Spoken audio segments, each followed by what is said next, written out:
As I suspected, 32 flavors. But I pity the fool. No, I don't hate Balboa, but I pity the fool, and I will destroy any man who tries to take what I got. Try the sauce. I'm soaked in it. Oh, I could lick you all day long. What? How's it going, everyone? Welcome. It is Friday night. It's been a week, to say the very least. It's been a week, and it seems for most people, it's been hectic on my side, but it's also been good at the same time. So feels good, and this is something that I've needed. I've been waiting for all week. So nice to see that. Whew, man, we got people here already. Man, you guys are nuts. All right, let's see here. Tehillim 29, Cody Guy, Dragon Master, Grumpy Old Ninja, Vince, Womack, the Mighty Script Doctor. What's up, Script? Lord Thought, Dragon Master, D Bud Martin, Tabletop Junkie. What's up, guys? The lovely Sherry, how are ya? Southern Viking, what's up? Thank you guys for being here early and right away. Oh, yes, it has my drinker plushie. It has the drinker and then Willie from Groundhog Day right over there. So how's everyone doing tonight? Nice to see you all here. It's been a week. Tonight we got a guy. Oh, hey, I see my camera's already fucking up on me, and we just started. What the fuck is that shit? All right, there we go. Clear. All right, there you go. Anyways, we got a guest coming on here tonight. He was part of my very first ever live stream when I didn't even know, well, what the fuck I was doing with live streams then. He survived that, and tonight he's come back on. At the time, he was working on a book, a novel, and now he has that book out. It's a physical thing, yes, physical edition and all. The Myriasphere Origins, who is here tonight, and he wrote a comment in the chat. Yes, he is on here tonight. He'll be joining us, and of course, we're going to be talking about the Rippaverse. I mean, we're going to be talking about the suit. We're going to be talking about the $2 million mark. It's a celebration tonight. And it's also just another way. Also, we're also be promoting a few up-and-coming Indiegogo books as well. So we're going to have some fun tonight. We're going to have some drinks, and it's going to be huge. So if I can get a bunch of huge in the chat, that would be great. And I'm going to bring in here the Myriasphere Origins. Hello, sir. What's up? Hello, everyone. Well, how you doing? Pretty good. I am jealous of you, though. You have the plushie I didn't get. I got Mauler. Oh, I got Rags. But I did not realize that what freaking his was out. I was like, son of a bitch, I missed it. Well, my girlfriend got me this one, and like I was just like, hey. I totally missed it, so I'm waiting for the FNT. I can't wait. I want a big fucking ass. I would like a very mini size comics division, but that may be too much to ask for. That may be, but we'll see. Because I'm not that much taller than him, believe it or not. I'm a shrimp myself, so I'm guilty as charged. But dude, hey, thank you for being here, man. I appreciate you coming on here, and it's gonna be awesome to talk about your book and promote it. And I remember when you were on my first live stream and you were working on it. So that was a while ago. So that was January of 2021. Now we're in July 2022. So this is really, it's all come full circle. And hopefully we'll get some eyes turning on your book and see if we get some people interested. But seriously, though, I do appreciate you coming on. Let's have some fun tonight. And of course, we got my regular here, the Ironcaster. How you doing, sir? It has been a week. Can you guys hear me all right? You damn right it is. Good, because I got my desk all reorganized and cables and managed, and I sat in a parking lot for 3 hours waiting on a tow truck yesterday. Oh man, sucky, dude. Sorry to hear. But I got to look forward to coming up here, and dude, I want to look at all those toys you got in the background that are Myriasphere. Like I spy Luffy. Oh. I got Luffy. We'll show off his toys if he wants. One big one back there. It's gonna be huge. You know what? For the plushies though, I want Templar Odin. Odin. Yes. Oh, I can't. Man. I really hope they do like a whole theme thing, like Gary's Gandalf. You know, I want like comics division being like Frodo, and they got to go like the whole 9 yards with them. That's gonna be freaking hilarious. Yeah, they have to go all the way with that. That's the only way you make that work. Should it be or Hot Dog Man? Oh, that's a good one. Yeah, Hot Dog Man. Oh, I don't know. Lady Az maybe with like the fake little. I don't know what they're gonna go with. Az. I'm really interested to see. Yeah, I am interested to see what they do with him. I am too. And Jacob Ironside, hail. Well, guys, we got a decent amount of people here. And you know what? And for those who are not here yet, well, guys, sometimes you just can't wait. And it's a Friday night. It's been hectic, but it's also been good. Sometimes it balances out, and you're gonna have crazy and the good to mix up. What's up, Diesel? I see you in the chat there. How you doing? I'm getting my glass filled up, and this has basically been tradition. This is a comic shop talk tradition, and this is for the Myriasphere Origins for coming on, and this is also for the future of the Razor Fist Death Mask, the Critical Drinkers next book, Ginger Ninja's next book, and to independent entertainment, and to everyone in this whole scene. Guys, this glass is all for you. Cheers, beers, bottoms up. Drink them wherever you got them. If you got water's cool too. But cheers, everyone. Glad you could be here. Where's all the rum gone? Yeah. What's up, Ryan Yoder? How you doing, sir? Thank you for being here. All right. So we're just gonna cut to it, man. Let me share the page here. And that beaver here is Willie the Groundhog, Mr. Thoth. Oh. He's from Groundhog Day. When Groundhog Day comes to town, I went and got his name's Willie, and I bought a stuffy of him. So he's right next to the drinker as well. So I love him. Willie and the drinker go very well together. They kind of guard this station. That way, in case some crazy human being shows up here, they see the drinker and the beaver, and they're like, oh God, I can't get near them. They're gonna eat me. And you know what? They will eat you. So get the fuck away from my computer station. So far. There's only a few. So there's none to see here though. 2 million. So guys, 2,042,456. And there's a term for this that we call this huge. This is insane, guys. This is unprecedented. Go ahead. I put this on Twitter. I am jealous. All right, but I'm not jealous in a bad way. Like, yeah, I get what you're I am jealous. This makes me fucking hyped.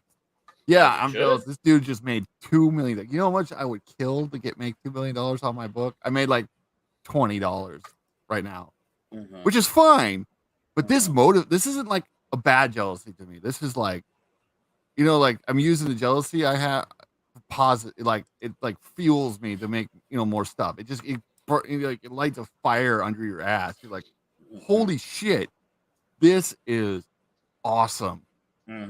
Dude, he's worked hard. He put his everything, like a lot of us, we put everything, like a lot of money into, like, my book is not cheap. I had to hire the artist. I had to my brother was my editor, and my dad helped editing. So I literally had to, like, find ways to get certain things edited. I went $150 to get the freaking cover done, which is great because I had the great Myriam, the one that did this. She's the one that helped me find the artist. Here, one of her let friends. me zoom in on your book real quick. Yeah, real quick. Well, here's the Bonds. She's the one that had her and one of her friends. Oh, Bonds. Yes. Nice. And here's the cover. This is my book. This is what it looks like right now. This is what it did look like when I first got it out, and it had a freaking white line all the way around. It was like kind of annoying. Yeah, I got it thick, and I got it turned glossy, so it's all the glossy. I actually like the black better. Yeah, I do like the black better. Oh, do you? I actually do. I'm no the white. I don't mind the white line, but I feel like the all around black. Oh, great. All right, here we go. Yeah. All right, here we go. Sorry, blonde moment here, and you're all getting to witness it, but. It's a fake thick dude. Look at that. And Thoth, that actually is not surprising with the shipping costs. I'm sorry you spent that money. I genuinely am speaking that you spent that because that's a bunch of bullshit. But when Raquel and Andy Briggs, they shipped me all that the Canada treats Yeah, shipping does suck. Trust me. They ate shit on the shipping price, and like I'm very thankful. I mean, Raquel, if you're listening, and thank you still. By the way, I'm still very thankful for that stream and you doing that, for you guys spending that type of money to ship that package over, because I know that wasn't cheap. So I am sorry for my fellow Canadians in the chat. Anyone in the chat, subscriber, any overseas stuff right now the is great Canadians. ridiculous. Yeah, I was looking at all because I was thinking of doing my book indie, and I was looking at all the shipping and stuff. It was like ship $100 was going to cost me $200. That's just stateside. If it was like they literally said overseas, you're looking at like a lot more. I was like, Jesus Christ. All right, we got another guy here, and well, I let him introduce himself. Howdy ho! My throat is still bad. Sorry. I have had a strange week. My throat is. I'm not with a cold. It's something more. I think I'm going through puberty again. Oh, no good, dude. Yeah, but I guess if I start to start talking like a smoker, I want that one. So. Anyway, I thought that was just you getting a mutant power. Oh, that will be nice. What will be my mutant power? That's the question, though. Anyways, so you can manifest. You can manifest bootleg toys. Manifest the bootleg toys. That will be awesome. I will have the most rad place in the world. Also, I will be a Chinese kid, but well, anyway. Anyways, Pablo, how you doing, man? Really good. I was watching FNT. Saw Rippa. It was a good episode. Dude, Rippa coming on and talking shop. He's really, really into what he's doing.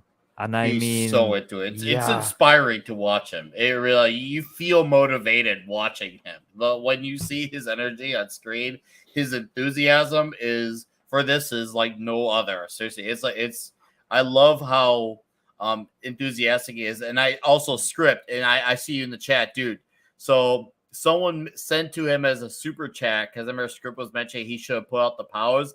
Rippa said he did that on purpose. So in case you're still listening out there, Rippa did that by way of intention to not list the power set. So I guess we're gonna be genuinely surprised, because I'm looking forward to it. I'm curious to see what he's got. But Script was like, I wish he had put the power set, and I could see where he's coming from on that. But Eric said that was definitely intentional to do that. And what I like is I actually sent him a super chat asking, hey, was this suit like inspired by like the old designs? Because it's very simple.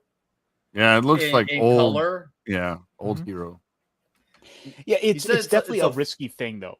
Yeah, he says a full action. Now, if I end up liking it and it like takes me by surprise, I won't complain. But I can see where he's coming from. But hey, if he ends up winning, I can't argue with that. Like if it ends up being long-term customers, like they say it was worth the wait, I'm good with it. But Caster, go on about the suit again.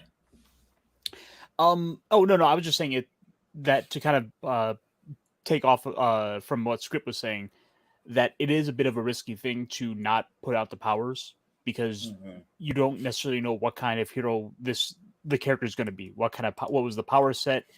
What is he capable of? What are you expecting? Are you expecting something with magic? Are you expecting, just kind of a generic, like, strong guy? Does he have some sort of electric powers? We don't know. Maybe the guy just talks to horses and that was his power. We don't know. There's a strategy that they can follow that is used commonly on anime, that is misdirecting what is the power set and what's the source of the powers. Oh, we could call him the Horse Whisperer. The Horse Whisperer.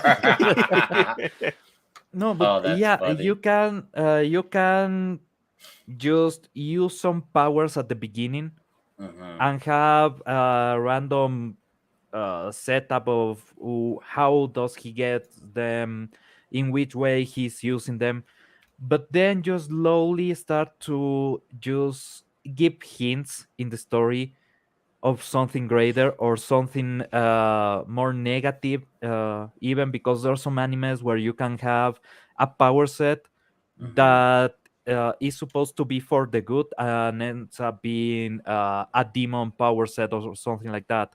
But the character might not even be aware of that. And just having those small moments of other characters pointing out that this is the power set of a bad guy or something like that can work. So establishing on stone the power set is not always the best idea if you want to have something to do with the story.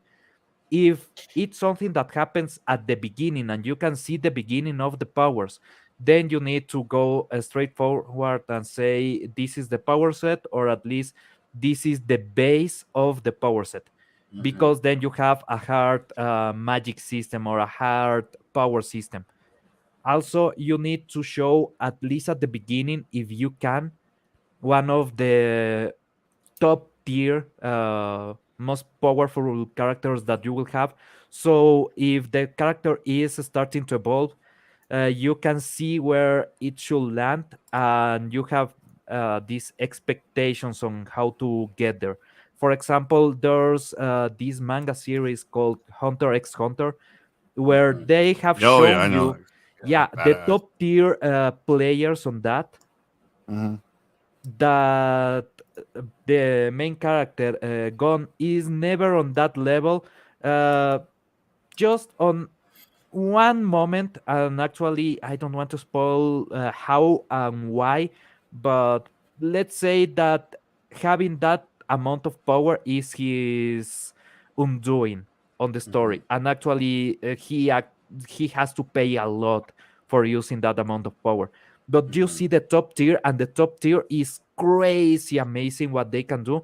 And you have the character that is evolving and is trying to get to that level, but you can see that he's getting better without having that power creep that you will have, for example, on Dragon Ball Z or something like that, where there's not limit. So you can just keep going with powers that can destroy the world, then the galaxy, then the universe, and you don't know how to progress them. So there's something there. They can do some crazy shit here. Oh yeah. The thing that ultimately got me. Oh, sorry, you go ahead. Oh no, I was like watching the trailer. The way it was, I don't know if he explained a little bit, but it kind of sounded almost like a mutant thing, because it's like, what did they call it through the trailer? It was he's like one of the people that had like the special gift or something like that. I can't remember exactly what they called it in the trailer, because it was saying something. I'll have to watch the trailer again. I've already watched it a lot of time, but yeah, right. but it sounded almost like, I don't know how to explain it. It's like almost like there's a certain amount of the population that all has like gifts, almost like oh god, what's that enemy? My Hero Academia, kind of like that. Oh yeah. Actually, they show you right back there. yeah, they show you the top players there too. They show you All Might, they show you All for One, and they show you Endeavor.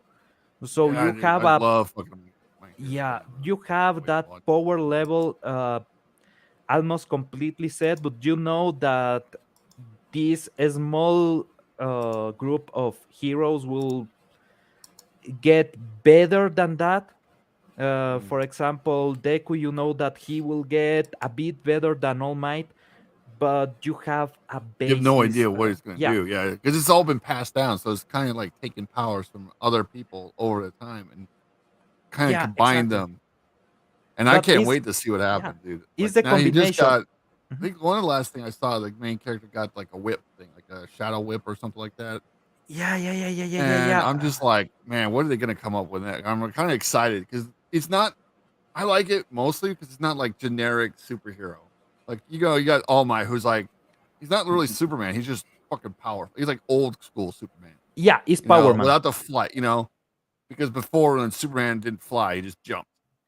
So it was kind of like, he's just fucking powerful. And I loved it. I fucking loved this. Oh man, it makes me. I got the freaking main character statue back behind me. And then I love Like I like a lot of anime, so yeah, Luffy, of course. Love One Piece. Oh, that is Yes. hilarious. Fucking love it. God, Rippa did a good. I can't wait to see what he did. My guess is something with super strength. That's what the character looks to me like. He's gonna have like super strength because he looks like he's like, about to punch something. I'm like, ooh. I think this was I don't know. Pope Metallicus on your Gilded server posted this. Did he? Okay, I've not had a chance to go through my Gilded today. I've had a super busy day, but so I asked Rippa on the super chat. I'm like, hey, the suit is clearly inspired by like Silver Bronze Age, and he said there was an intention to make it look familiar. He said that was a big point to make it seem and feel familiar, like from an age where the suits were more stripped down.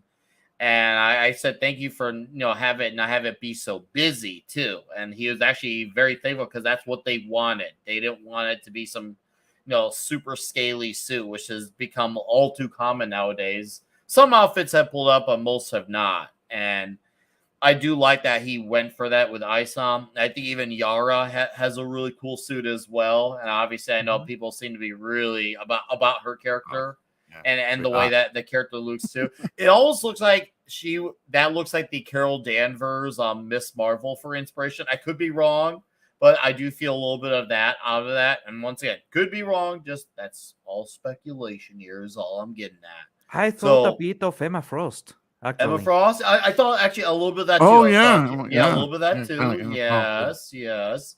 So I saw a little bit of Emma Frost. I'm like, okay, so because obviously he was always a big X-Men guy, so that it makes sense. So it's like, okay, I get that. And now that we know he's got full-time workers, and they're going to announce another creative team soon, and they're going to have more books out soon too. Like he wants to add and he wants to add even more. Which, dude. It seems like, especially if, even once again, like we said last week, if there's a book that you don't enjoy, there'll be something out there for you. But I think the possibility of a quarter release might be possible, even if it's one or two books. I think that's looking very realistic right now. Like that could actually happen, especially once again, if everyone who buys this book can find at least one book to latch onto, that alone will be a huge deal. If they can find at least one. That alone, that's all you need is one. Now, obviously, if you latch on to more, hey, the more the merrier. Like, hell yeah, that's what we want. Like, we want to have comic shop talks where we're talking down the line about what's going on and what books connected and what's going on. And, like, I want to have, like, a conversation with you guys like, hey, this guy in a weird, sketchy suit had a briefcase in his hand. He's walking some big, evil, sketchy building. What's going on here? We gotta wait for this next issue on this other book to come. We're like, oh, we gotta read that. And then we can all speculate what's he got in the briefcase. It's those fun conversations, and it's nice to see people already theorizing like crazy. And that's what it should be about. This is what is fun about fandoms is where we can have those discussions. And I want to get to the point where we can debate and like argue each other, like like the Hulk versus Thor equivalent. Like, no, Hulk would no Thor. I want to have those type of conversations again, like where you're at the shop and you're all arguing each other. Like, no, Venom would be Spider-Man, stuff like that. That's what we need. I feel like this could be a step towards that. So we shall see. Yeah, and I think right now the most important number to take notice of, well, the two numbers to take notice of. One, of course, that 2 million, but second, 70 days. Yes. In 5 days, we've got $2 million. Where is this going to end? Oh, yeah. Who knows? Oh, this is going at least 4 or 5, if we are honest. I had guessed around 2.5. I was kind of using what EVS had speculated because he had said at some point 2.5. And I was like, I think I see it 3, if not higher. I'm inclined to revise that to 3. I think that's going to be realistic. Yeah, before going mainstream, because this has been going on actual mainstream media. Yeah, at 2.5 was spot on. But if you think now, there's a lot of people that are just getting the news that this exists. And it just this hit Fox News, so they will buy into the hype. All right, I'm gonna revise my number. I'm gonna say 3.5. I'm guessing 3.5 million. Okay. I say 4. 4. Well, here's the thing. I don't obviously I'm not Eric. I don't know how many books he has, how many shirts and stuff he has, and I don't know what's being made as we speak because he did say more stuff is going to be added. As of right now, if he were to wipe his shelves completely clean as of today, would it be like would he run out? That's what I'm like. He already did, didn't he? He had to reprint like A and B. What happened with A and B was he had books he was specifically holding on to for like convention appearances and stuff like that. Which I get. It makes, if you think about it, that makes sense. He had a good reason. But then he saw what was happening in the morning where a lot of people were having trouble with the website and such. And he's like, no, what? Screw it. I know a lot of people want a shot and they were having trouble. Fuck it. We're just going to put it out there so people can get it right now. So he said, fuck it. And he went for it, and people are taking advantage. And he still obviously has the option C. My buddy Matt from Fall Ball, he got option C's. And that's yeah. So it's cool that that's happening. Shout out to Magic Tech Mags. How you doing, Mags? Nice to see you here, guys. We got 30 plus in here. Holy shit! Thank you guys for being here. Hail. Nick, just refresh the page. Yes, sir. They have, God. Yeah, they have made 10 grand more in 2,054,000. Wow. They are going in what, 10 minutes, 10 grand? A grand a minute? Awesome. That's stupid crazy. Oh, it is. So, okay, I want to go down here.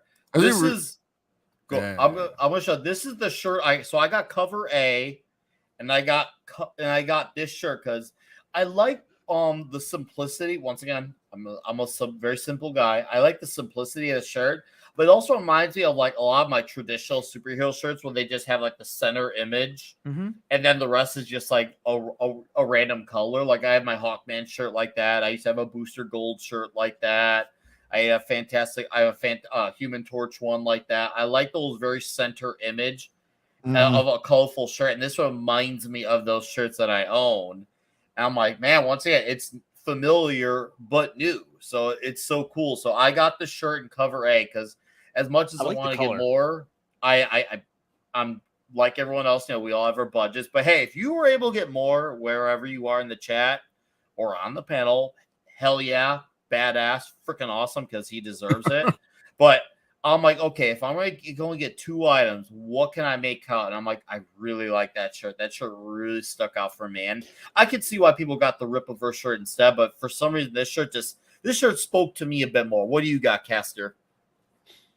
Oh, I got cover B. I that was when they revealed. I'm like, this is the cover. I love it. Just put a blonde on the cover, and I'm there. That'd be a redhead for me. There were a lot of people in the Rippa's chat going off about cover B, like holy crap, cover B, and I was like, wow, you guys are really latching onto that cover.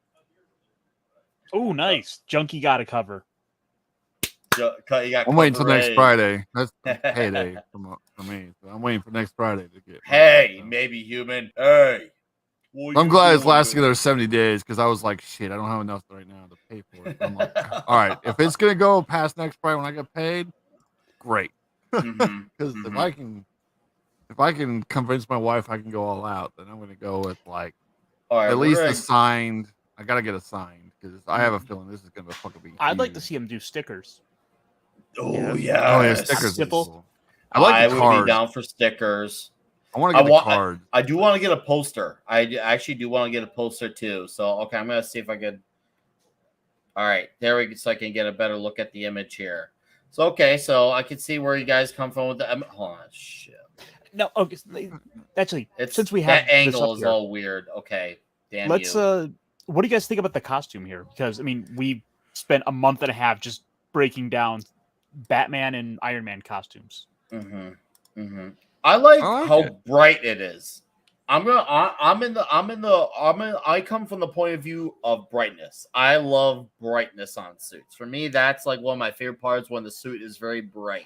So that's where I'm at. What do you got, Caster? So there's a couple of things that really jump out to me with this costume. I like the use of colors. The blue and the yellow are really good to highlight. It's not an overly flashy costume. I like the little bit of the kind of loincloth bit in the front and the skirts around the side. It's got just the right amount of skin. I mean, don't get me wrong, I wouldn't be complaining about a little more showing off, but I think it's a good, solid costume that feels like where the industry should be at. It's not afraid to have a little bit of the femininity to it. Yeah. Yeah. My only complaint is I don't really like the eyes in this one. With you don't. With the, okay. Yeah, it's like sometimes it Reminds me of works. Storm. Like when Storm was. I thought about that too. It works with some characters. It's just I'm not as big on it now. Maybe I'll like it down the road, but without reading the comic, I'm not really appreciating that. I do like the extra kind of almost anime-ish look to the eyes, where they have the kind of the points in the corners. If that makes sense. All right, Yeah, what do you like got, it. Pablo? Give it a B plus. Okay, B plus. All right, where you at, Pablo? I need something more on this. Weirdly enough, I will have gone for something more like Captain Marvel, sash on the waist, something like that. She needs a bit more of movement because her hair is just crazy and everything, but the body needs something to balance it. This on movement on a fight will need something more poppy, something with a bit more of energy, because they are going that route. They are going with her being the center of attention in any one of the moments. So you need that. You need a balance. You need a contrast on the body. Also, I'm a as kind of man, so I need something to guide my eyes there, and she's lacking that. The loincloth, yeah, can work, but it's not the same. It's just not what I need. Other than that, I love the hair. I love what they are doing with the wristbands, with the lines on the chest and everything. I concur with Ironcaster that the eyes need, I don't know, maybe more energy coming out of them, because if they are white, it's only light, or is it a kind of energy? Is the same energy that she's projecting in the hands? So if it's the same kind of energy and it's more like fluffy on the hands, why is not coming out of the eyes? Yeah, I think part of the issue, though, since you kind of mentioned it, with the eyes, it's with the skin being as light of color as it is, the eyes don't stand out enough. Whereas with Storm having the darker skin, you get the advantage of the eyes being able to really pop more. And I think that's kind of what I wasn't able to quite put my finger on. All right, so Ironcaster wrote here in the comments, guys, what does chat think? We liking it. So, and I saw Joe's Atmosphere wrote, this is kick-ass, so that's where he's at. And well, I highlighted Joe's kick-ass. This will be a quick opportunity to transition for Joe's Atmosphere for $1.99. Says, proud of everyone in our sphere. Hail all. Hail to you, sir, and thank you for the $1.99. And to the great Magitech Max for $5. Says, huge. Thank you, Max, for the $5. That is huge money. So, and Gonzalo says, look promising. Maybe Human says, I really like this image. And then Commoner says, I think the eyes kind of match the headband, make them looks light blue. And Mark, I saw your comments about me being on FNT. Hey, I don't see that happening, but I would not complain if it did. So that's where I'm at. I will not complain. And Vince says Ironcaster needs more diversity. And Yoder says, I need the artist to be able to draw it in action and the costume to be consistent. It'll take time to figure out. Okay, no, that's a very fair. This is a very fair point. He needs time to decide that. I can get with that. I think that's actually a very respectable take. Sometimes someone could see something in like a statuesque pose and be like, I don't know. But then you see it play out in action and in movement. You're like, oh, okay. I've kind of, it's starting to grow on me type of thing. And that's happened. Like, it kind of reminds me of a time where I'll like, for example, it's music related, but like I'll hear a song, I'll think, oh, it's all right. But then when I listen to it in the context of an entire album, I start to reappreciate that song because you hear it in the flow of an album. Okay, now I hear it in the motion with everything else, the big picture. You're like, okay, I get this now. So I know where that's coming from, Yoder. Obviously from a different angle, but similar but different. Myriasphere, I didn't get to give you a chance to hear your take on Yara's suit. So what do you think, dude? I kind of like it. It's really, I like the flash. I like the skirt. That makes me remind me of like battle. Like a almost what is that? I'm trying to think of it. Old TV show Princess. Xena. Xena, yes, Xena. Yeah, that's the kind of that's what it makes me feel like a Xena. Great show. This is not showing off her powers too much because I'm trying to figure out if she's like frosty, kind of like wintry, or like starlight. If you look at her wind. like chest and stuff, wind, yeah. Her chest almost looks like night sky, like in the dark areas. So I'm wondering. Well, it just makes me think like maybe it's like some kind of starlight, maybe wind. That's one of my favorite elements. My main character is one of his powers is wind and lightning.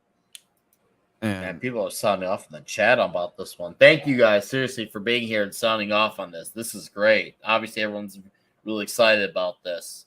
You got anything else, Myriasphere? No, he's got his mic off. I guess Pablo or Caster, you got anything else before we transition over to Sorry about that. No, just good, dude. What's up, Caster? One last bit. Oh, that might be relevant to the name, so it might have been intentionally done. Good pointing that out. Script coming in with the facts. Yeah. The sort of side skirt bits remind me of like armor from like an MMO. Yeah. I like it. Yeah, it kind of looks like that a little bit. Yeah, I like it. I like her eyes. You like her eyes? Okay. So you like the eyes? Okay. Yeah, killer. I was gonna say like my main character back there, the poster behind me. That's my main character for my book, and he's got two irises. So he's got like the normal eye, and he's got an extra, and his eyes are like silver white, and they almost glow a little bit. And in my book, the girl mentions that his eyes look like twin moons, and she loves it. And I was like, damn, I like that glowy like silvery eye. That's just something. Holy crap! Script once again coming in with the hot facts here. Isom is also Celtic in origin. I believe it's related to a river or flowing water. I'll have to brush up on that. Dude, sounds like you already know. Yep. And you're saying you need to brush up? There's something that I have been wondering since I saw the character. The cross on his belt is a Christian cross, right? I was wondering that too. I've been wondering if that's supposed to be a cross or something else. I have been wondering about that. So, I once again, I mean, I already said it, but I'll say it again in case obviously we have a lot more people here than we did earlier. I really love this suit. I am down with this suit. Like I like your suit, but I'm not like over the moon.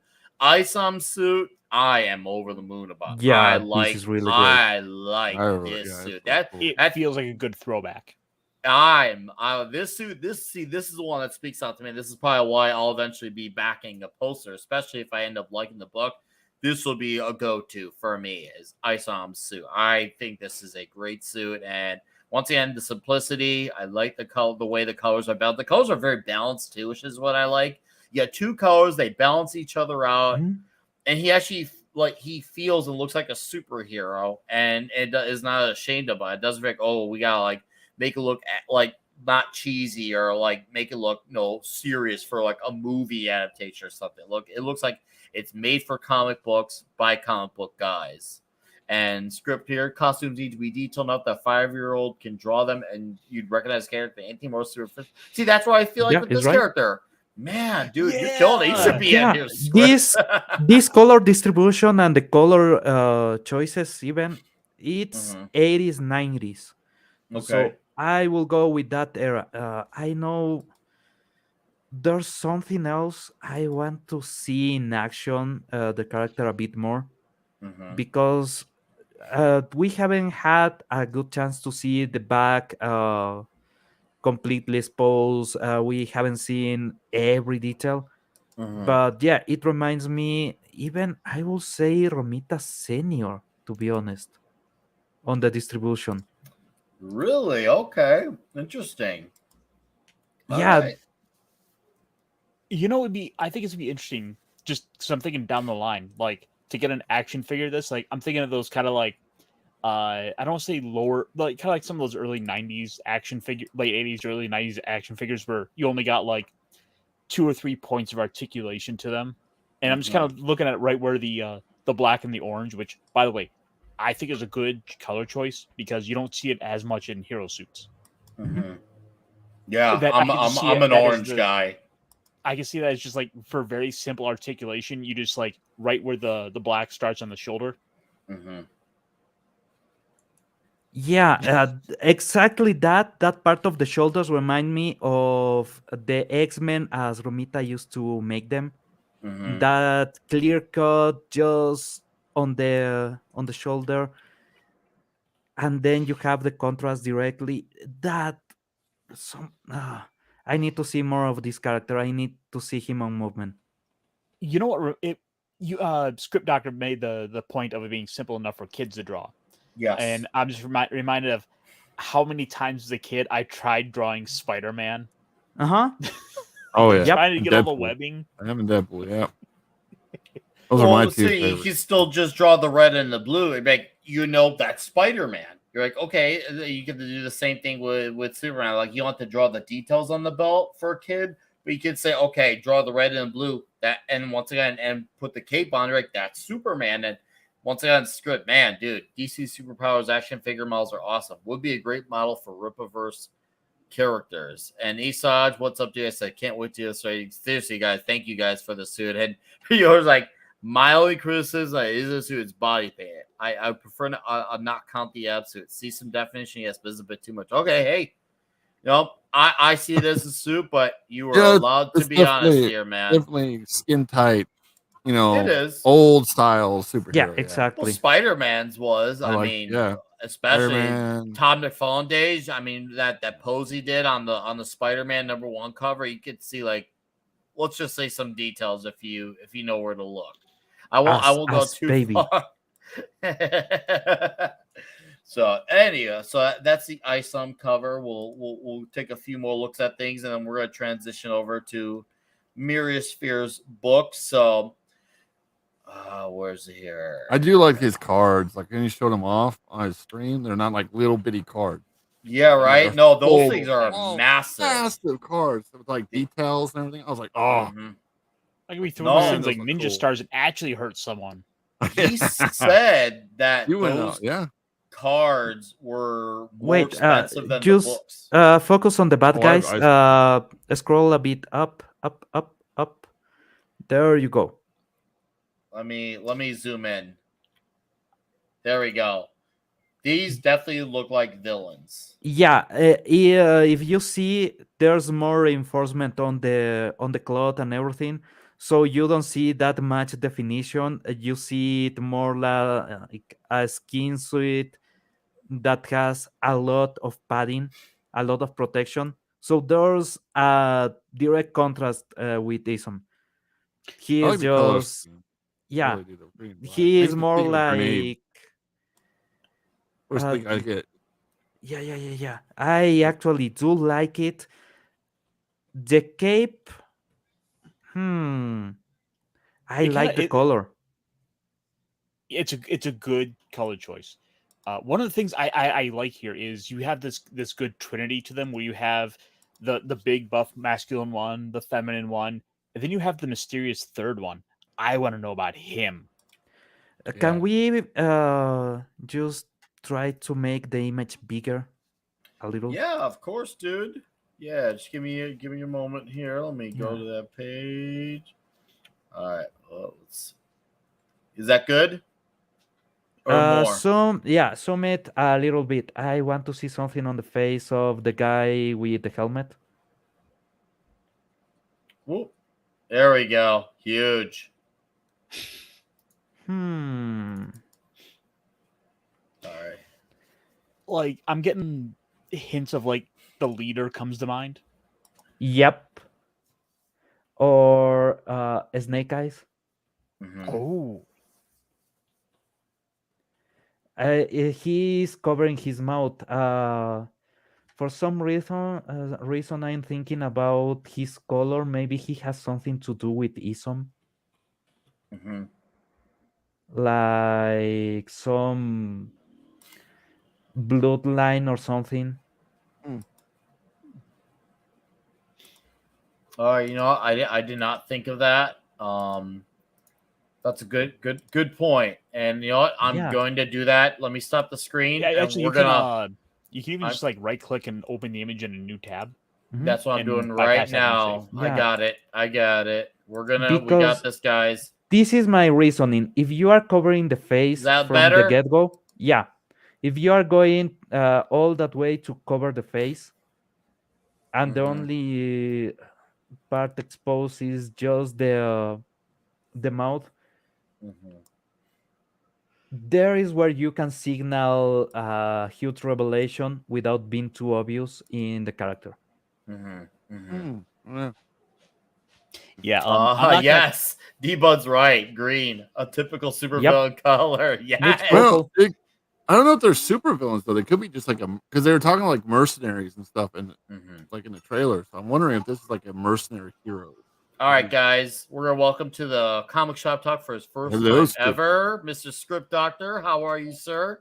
Oh, I am really honored to be invited in to talk a little bit with you guys. I'm mostly going to listen anyways because I like hearing your opinions. But yeah, thanks so much for inviting me. This is this is fantastic for Eric July. I'm really looking forward to what he puts out here with this, and he's got like a fantastic art team behind him, which is amazing. Like I every image that I'm seeing is like really pristine.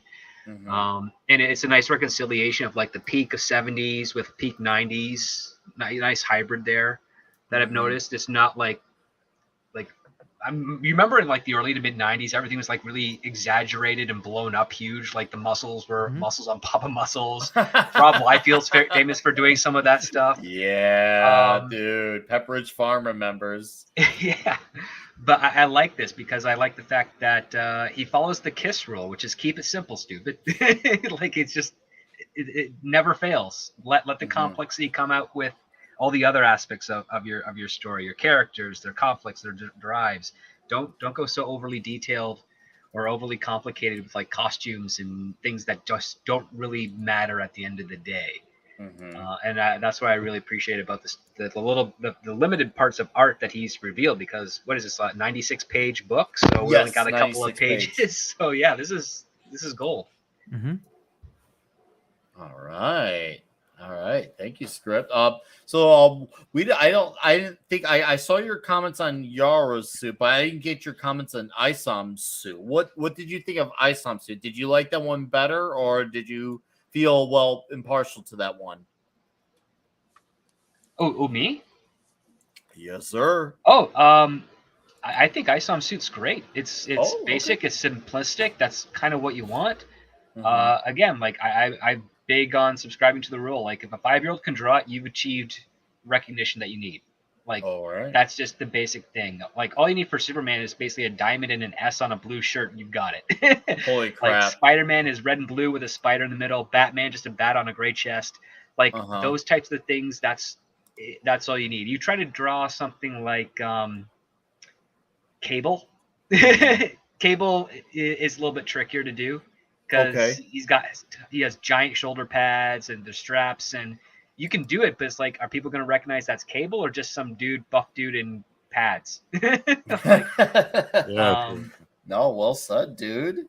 Yeah. So, and like this is the Alpha Corps here, which I would not be surprised if they're like a government wing of superheroes. Yeah, I was thinking, some kind of like mercenary group. There's definitely a romance here, because whether they have good intentions or bad intentions, there's clearly like a relationship here, because obviously you saw the guy saving the girl right here from a fall, and there's obviously Yara right there, and there's a fall. So clearly there's a rivalry going on here. To what extent? I'm trying to think. Are they all heroes that just happen to like disagree, or is this like a group that's straight villain, or maybe a group that was good that becomes villain? There's a lot that you can interpret from this image. What do you think is the Alpha Corps Myriasphere? What do you think? Let's I think because he said something in the trailer that got me really thinking, like, because he was a former hero, so he was like, I think it said something about government approved hero. Like, I think they have like, in a way that like some are like, they're like think of it as how the Avengers have like the government come in and they're like, hey, you have to register as a hero. I'm thinking like these are like actual like mercenary heroes that are hired by like the city or the government. He used to be one because it said he was a former one. Now he's he retired or whatever and left and went to go live outside the city. So I'm wondering if this is like maybe an old band he used to work with, maybe, or rivals. Could it be rivals? Like, how mercenaries are rival with other mercenary groups. That would be an interesting story. Like, have like different heroes that are just like trying to like, face off against each other because they're trying to get that become number one or something, where the government will pay them the more money or something like that would be cool. Mm-hmm. All right. What do you think, Casser? What are you getting from these images we're seeing? Did he? I didn't see anything about him being right back. Pablo, why don't you go off then? Well, Casters. First of all, the tech on the lady makes me wonder what kind of power set do they have. Mm-hmm. Maybe something like Venom. I thought about that too. Yeah. Venom. Yeah. Yeah. Also, obviously having the face cover of a character, I'm always suspicious about that. Maybe it's just my Speed Racer complex. But yeah, I'm thinking that maybe that character has something to do with Isom for any reason. It's just maybe I'm the kind of guy that sees two things like that and Could be automatically. him as a flashback. It could just be like, like Yeah, the former that where also he can was be. that guy. I don't know. Yeah. The main, I think, is the main bad guy. Is the one with the cape. I like the belt. For some reason, I thought that was a skull on his belt buckle. It's just a dot, but with the image on the smaller size, I thought a skull and a skull will be rad. Let's be honest. He reminds me too much. For me, is seeing Sod from Superman. So I mean, I think the big guy in the middle is going to be your obvious. He's going to be probably the. He's going to have flight. He's going to have strength. He's going to be your sort of big boss, the leader. To his. Hang on 1 second. Oh, no, you're good, dude. You're good. I'll highlight this comment real quick from Southern Viking here. Says, kind of reminds you of a 3 supervillain Zod or Sanan. Yep. Yes, exactly. I thought about that too. And like D Bud Martin said earlier in the chat, I love how they use the color of green because that was a big color for villains back then, especially like you had Green Goblin, you had Vulture, Mysterio, Scorpion. Yep. Those are a lot of villains. Thank you, Lex Luthor. Thank you guys. Seriously. I love how, and I'm always a big fan of the color green, especially when villains do it. So it's the fact that Ripple, like clearly they thought this out, and clearly there's also a lot of communication too, and the fact that once again with the simple hero suits and the green for the villains, like it's just like damn, this guy looks like he's got a sinister like side to it, whether it came from like a tragic thing or from he's just pure bad. I don't know, but. I look at that face and I'm like, okay, this guy, he's pissed. He's very pissed. I'd like to know why. All right, Caster, go ahead and go. So he's going to be, it looks like they all can fly. You're going to have the one in the middle be your strong guy. He's probably going to have endurance. I imagine with the green glowing bits, that might have to do with her power. Okay. And I'm not quite sure what that might be. And then the other guy is going to be the one with probably some sort of mysterious power to him beyond just those sort of obvious bits. Mm-hmm. I don't think the black visor is going to have anything to do necessarily with the power. Like I'm not expecting a Cyclops, but I think it's more so just to make one of them look mysterious, to make you wonder. Okay. Killer. And it's working. Yeah, script. Do you got anything to add to this? Well, I suspect that actually the woman doesn't have the power of flight, because the previous panel above, she's falling and the guy rescues her. So I'm assuming that, and she's not unconscious, right? So I'm thinking that this and what it looks like with the dude with the helmet, it looks like he has like a jetpack or something going on behind his head. I can't really quite make it out. So he might have artificial flight, and only the guy at the man is without the helmet is the maybe that's just the tail of his jacket. It's hard to tell. Yeah, it seems like the tail of the jacket. But yeah, it seems like she can't fly, and the other two have some sort of assistance for it. I'm wondering if I'd be more interested if those two were the man and woman were siblings and not like in a relationship. I can get with that. That's actually a good point, Script. I would actually. It'd be nice if it was like a family of like evil siblings who just they just wanted to be bad. Go ahead, go on. I'm just not. I don't know if they're evil or not, but because they're wearing the green and basically using the black and green are common military colors, so I'm suspecting that there's some sort of wing of the military branch. And because they're all called the Alpha Corps, right? That's very military. Yeah, very military style. So I'm wondering if these guys are like, a militant wing. They work on behalf of the government. Which when I was reading old Avengers comics, I'm like, the one thing that always bothered me is the fact that they operated under the auspices of the United States government. I'm like, that's wrong, because it leads to what we saw in like the Civil War, the Sokovia Accords and all that stuff. It's like, no, heroes themselves, the reason they exist is because the government failed. Like, so why would they ever voluntarily work with government? And this is an idea one of my writing colleagues brought up to me years ago, and I was like, that's a really logical argument. So I want to see. I hope that's part of the contrast in ISOM. Is like, you have this guy who just wants to be left alone. He comes back to help out a family friend, and in doing so, I guess stirs the pot. And now the government and their superpowered wing is going to interfere with him. And that's what I inferred from his trailer. And I'm hoping that he's able to knock it out of the park. It'd be fantastic. I can't wait to read it.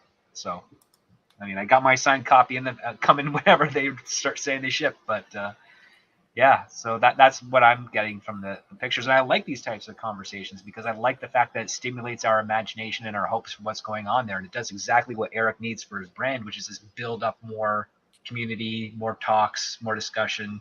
The word of mouth aspect is very valuable for these types of campaigns. So, and I like the fact that he's revealing very specifically interesting panels from this. It's not like a still shot or just two people sitting at a table talking, which I think they just recently showed on Twitter. I just saw a panel from a DC Comics with Renee Montoya of that. I am Batman. Yeah, I saw that. That's like so early 2000s. Like that's when I started getting out of comics, is when I would literally see just boring panels of people sitting around a table talking. I'm like, it's a cartoon essentially. You can do whatever the heck you want. You can be as expensive looking as you want if you wanted to translate this into real life. But so go, like, knock it out of the park. But you're just gonna have three people sitting in a room talking, like just like on a cheap television show. It's like, come on.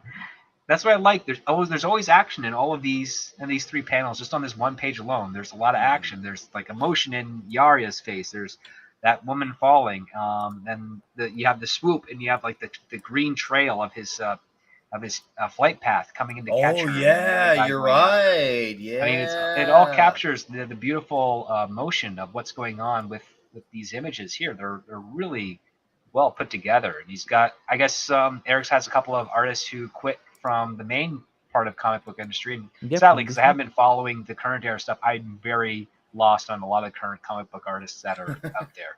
So, like, I don't know who a lot of the current ones are. I know all the old school ones like Graham Nolan and Gary. Oh my God, I can't believe Neil Adams and all the. I'm just blanking on some of them right now. Those are classic names. names. All the classic names that have made it. Even like Todd McFarlane, who I've met like a number of times because he used to live like down the road from me. Chuck Dixon. Chuck Dixon more of a writer, but yeah, like he's really. Oh, dude, Chuck is awesome. Like he's the one that got me back into like reading Robin comic books when he started doing that title. All right, cool. You know what I What's I up? noticed just now is What's up? not powers like Venom. Her powers are based on tendrils or something like that. If you see, is like it's a whip coming out of her shoulder. Like Omega Red. Yeah, look at the image on the left. Okay. It's a tendril. Is Oh yeah. like Oh. You know, Script had a point where he said these panels were very specifically chosen. yep. Holy crud. Yeah, there was a reason for this. Seeing that detail once again, it does make you think about, yeah, okay. There's definitely, yeah, okay. Yeah, there's so much more here than just simple Venom. Yeah. Crud. Hot dog, dude. Oh man. Crazy, Oh, that's right? cool. Yeah, I didn't see that. Yeah, that's all right. Yeah, That's a good eye. A Whiplash kind of Yeah. power set. I'm more interested now.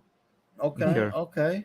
No. Okay. I guess I'm gonna do one last question for the panel before we transition over to the next topic. And to the chat, thank you all for being here.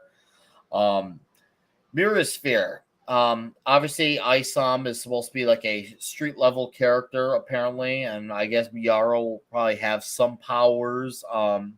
Do you think this will stay at street level? Do you think they're going to get very cosmic with this, or are you hoping for a little bit of everything? What do you think is going to be the future of the Rippaverse? I think it's gonna be a little bit of everything because Okay. yeah, it's gonna be street level. I think the main thing is gonna be a lot of street, but there's that mysterious character he showed in the trailer. You know, the dark cloaked figure. That Yes. looks like a wizard, like the Dark Wizard. And I'm thinking that's like some kind of cosmic being. So I don't know. We'll have to find out. Like, yeah, I am excited. I really am really excited to see what he goes with the book and like. All right. Yeah. Pablo, what do you think? I'm just still wondering about what's going on the page. Sorry. No, that's good. That's what you want. Yeah, it's really good, but no, I'm wondering about what they are fighting about or what's the whole conflict. So I'm just stuck. I need to see more. I need to see what's the basis of this story, and actually, I will not mind if it takes, let's say, a couple of months per issue, even 3 months per issue. If Ripa can handle 3 or 4 different comic books at the same time, they can have one a month of, let's say, Isom, then next month some other thing, next month some other thing, next month Isom. So we can have a constant flow of this comic just so I'm able to see what the hell is going on. All right. Script. What do you think? Are we gonna get a variety package? Do you think we get one more over the other? Where are you at on this? I don't know. I think whatever he does, and you know, as long as his pitches get better and the stuff that he presents on the campaigns get better, I think he's going to maintain and grow his fan base. What I really caught notice in this particular panel is when you scroll up to the Yari one, she's got a typical normal headband and what looks like a sweatshirt collar or a hoodie. So this looks like it might be a flashback panel because we know what her actual costume looks like later on with the poster. It's far more refined. She doesn't have like that bulky looking collar. So, and I think I can't remember who said it here on the panel, but I think the guy in the helmet might be Isom working with the Alpha Core there because it's it looks like it's a flashback issue, and it's very deliberate that his fist is covering the lower half of his face. Yes, it looks darker too. If you could right there in the face, you can yeah. It's definitely darker than. And he clearly glued the mustache later, so you can always shave those. All right, killer dude. What do you mean? You're born with a mustache. Like maybe he was like a new recruit or something to this like hero team, and then like later on, you know, he decides. Well, it's kind of interesting that like out of all the characters we've seen, none of them have a mask except for this one guy here, and it's like, well, why is that? Perhaps there is a connection to Isom as a character. Maybe, Yes. Yeah. So I thought exactly the same. If it's in current day, then I think it should be something like a brother or a relative on that vein. And if it's in the past, yes, it can be some, and you can see clearly the skin color, but the rest of the face is covered, so they give you just that small tease and nothing else. That's really clever.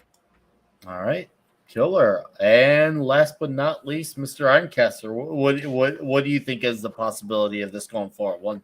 Once again, all speculation.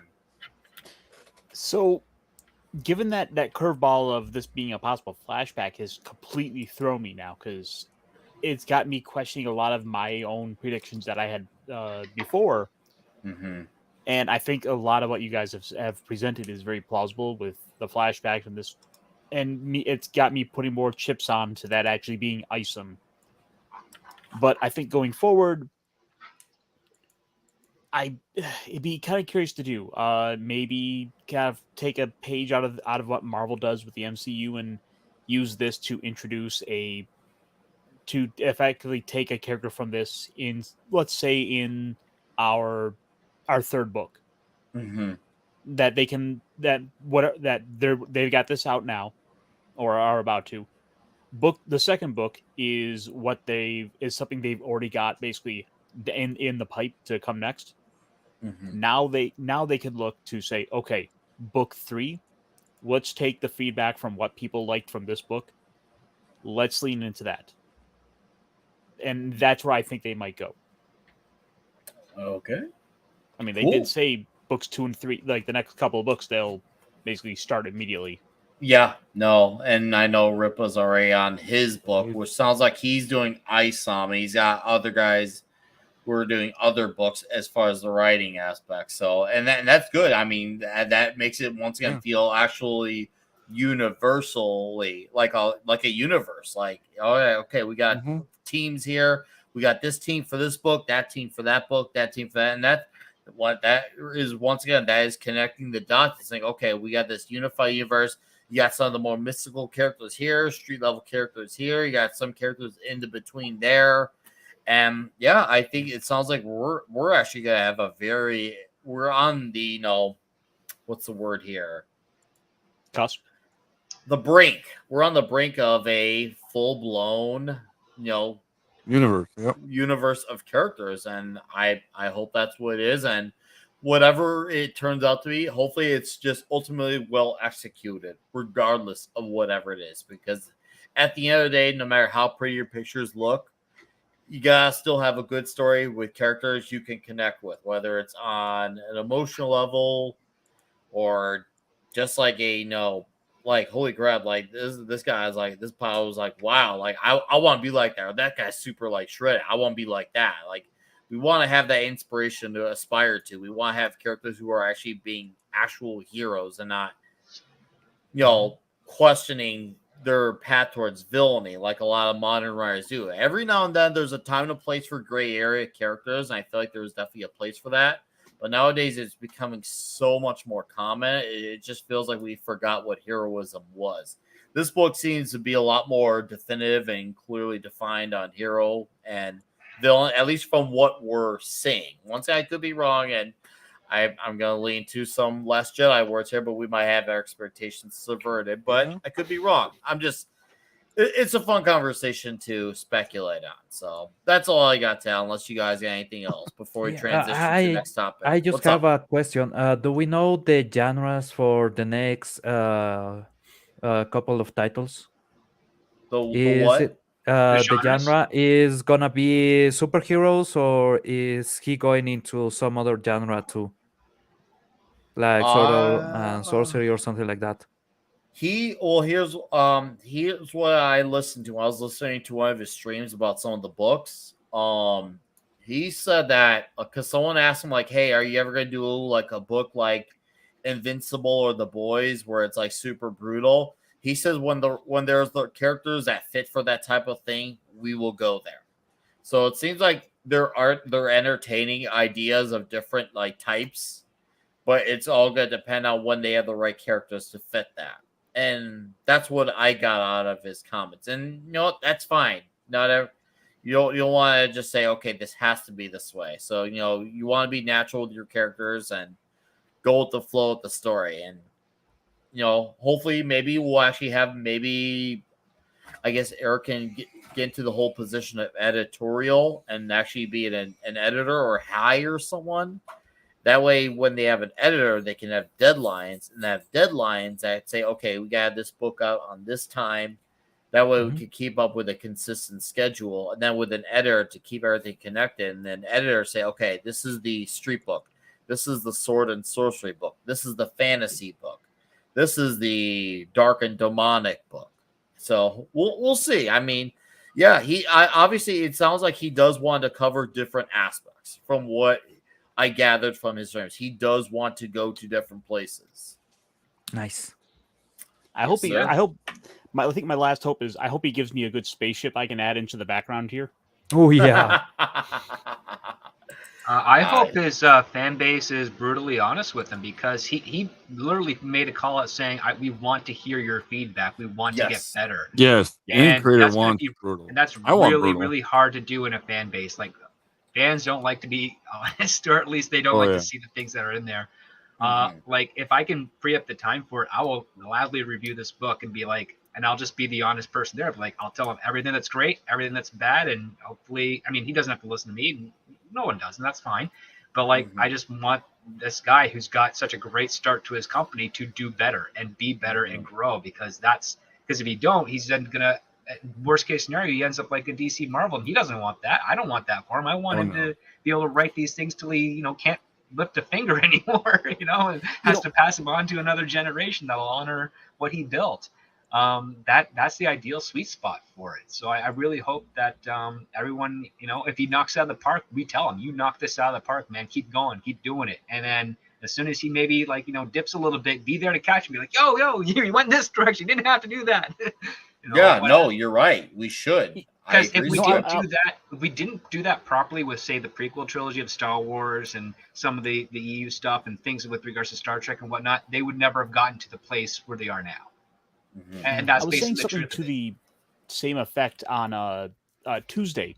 I was over on Pop's channel with Stone Loki, and we went and reviewed Gina Carano's movie Terror on the Prairie.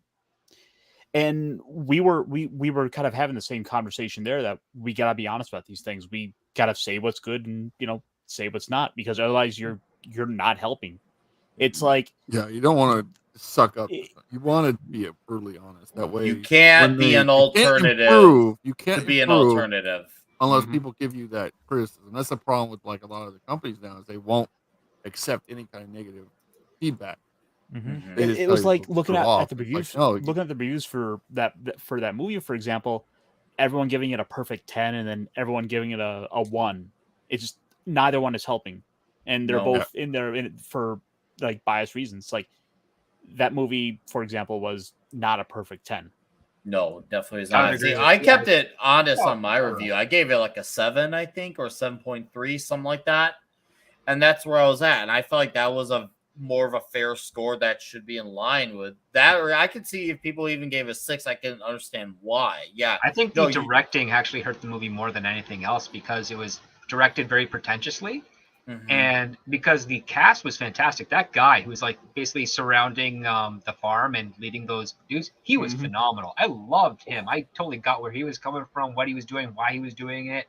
Part of me felt like they just didn't feel confident in Gina Carano's ability to memorize lines, because she doesn't say anything for like a good 30 minutes in that movie. And when she does talk, she says stuff that's quite good and prominent. It's like, well, where was this kind of at the beginning? Like, oh no, this is the auteur type thing where we want to see her do stuff and not really understand who she is as a character for that long period of time. But I also loved her realized... husband and what he was doing and how he's, and when he throws away the prostitute and all that. Like, there's so many great things in here, but I think the directing is what hurt the movie more than anything else. Okay. And that, for me at least. Yeah, like it was like when we kind of point out, like, they actually don't need the family. Or when we realized that, it's like, this kind of totally hurts the movie to do the whole shootout and like, let's draw them out. And it's like, they actually don't need the family. They're just waiting for the husband. Yeah. All right. No, and I get what your guys. They literally don't have to waste ammunition on them. No, we do got to be honest. We should not be shills whatsoever. And this is another thing I'm gonna basically I'm just gonna reiterate things that Rip was saying on his stream this week. He said, "Listen, if you're not with ISOM #1, that is fine. Hopefully, there's another book within this genre that you do click with, even if it's just one." So he's like, if that's that one book you click with, that's fine too. He's like, there's not everyone is gonna like every book. That's good to know. He's already being aware that you had to prepare yourself on a mental level for that. You got to accept that, and it sounds like he is. I don't want to say he's there because I'm not going to fully speak for him, but I do feel like my gut tells me he's at least preparing his mindset for that. That there's going to be people who are not going to, they're not going to be all with this. And there's going to be those who are. And hopefully the ones who are going to be more honest. They're not going to just go, saying this is the best thing since sliced bread. There are going to be people who say, no, hey, this is what I like. This is what is average. This is what is bad. Or this is what's completely bad. Granted, none of this so far doesn't look completely bad. So I think we don't have to worry about going to that route.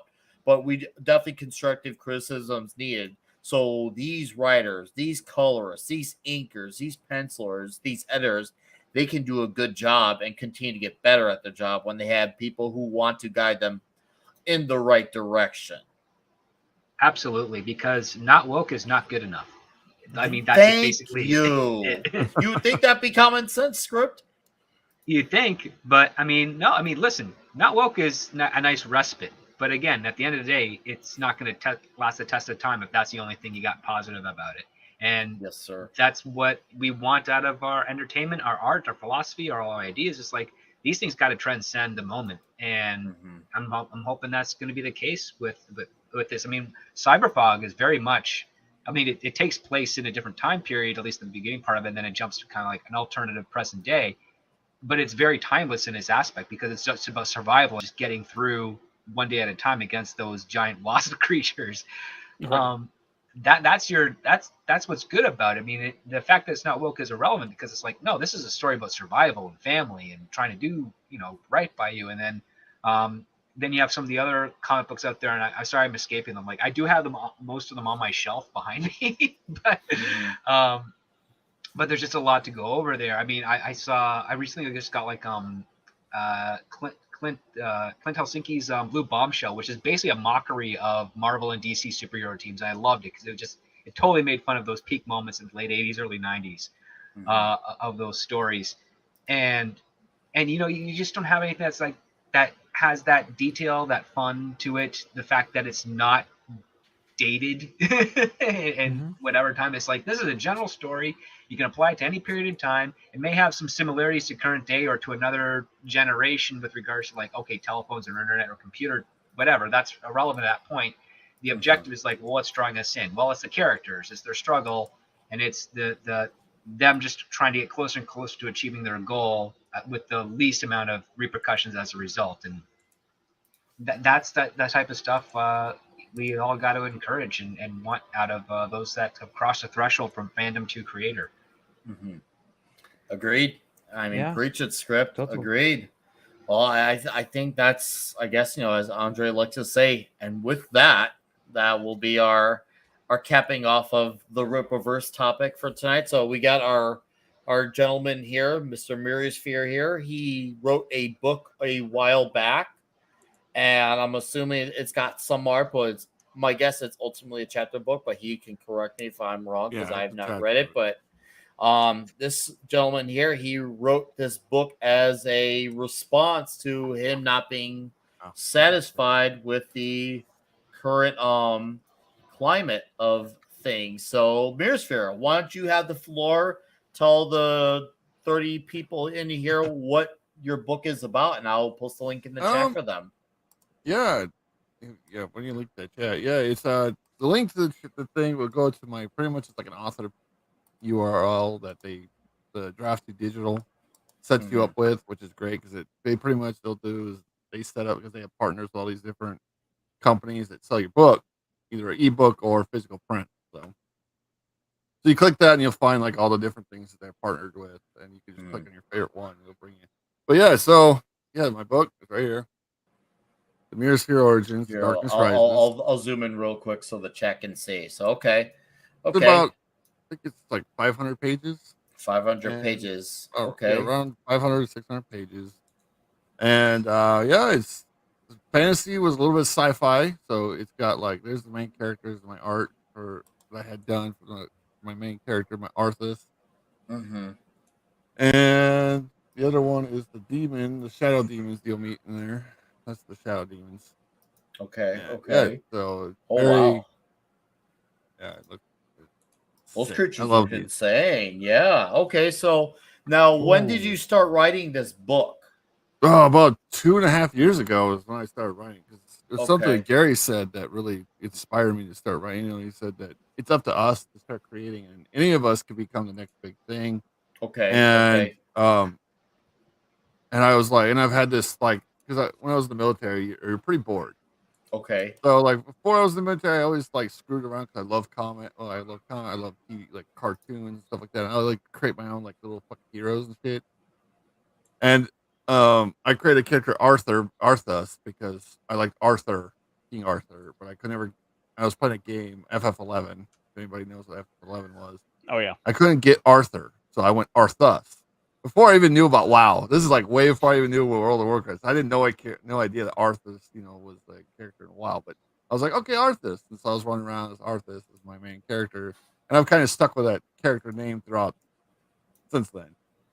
But so I was kind of writing this story, and I like DBZ, so I kind of did with a little bit of DBZ stuff, and like, but I got rid of that stuff a long time ago.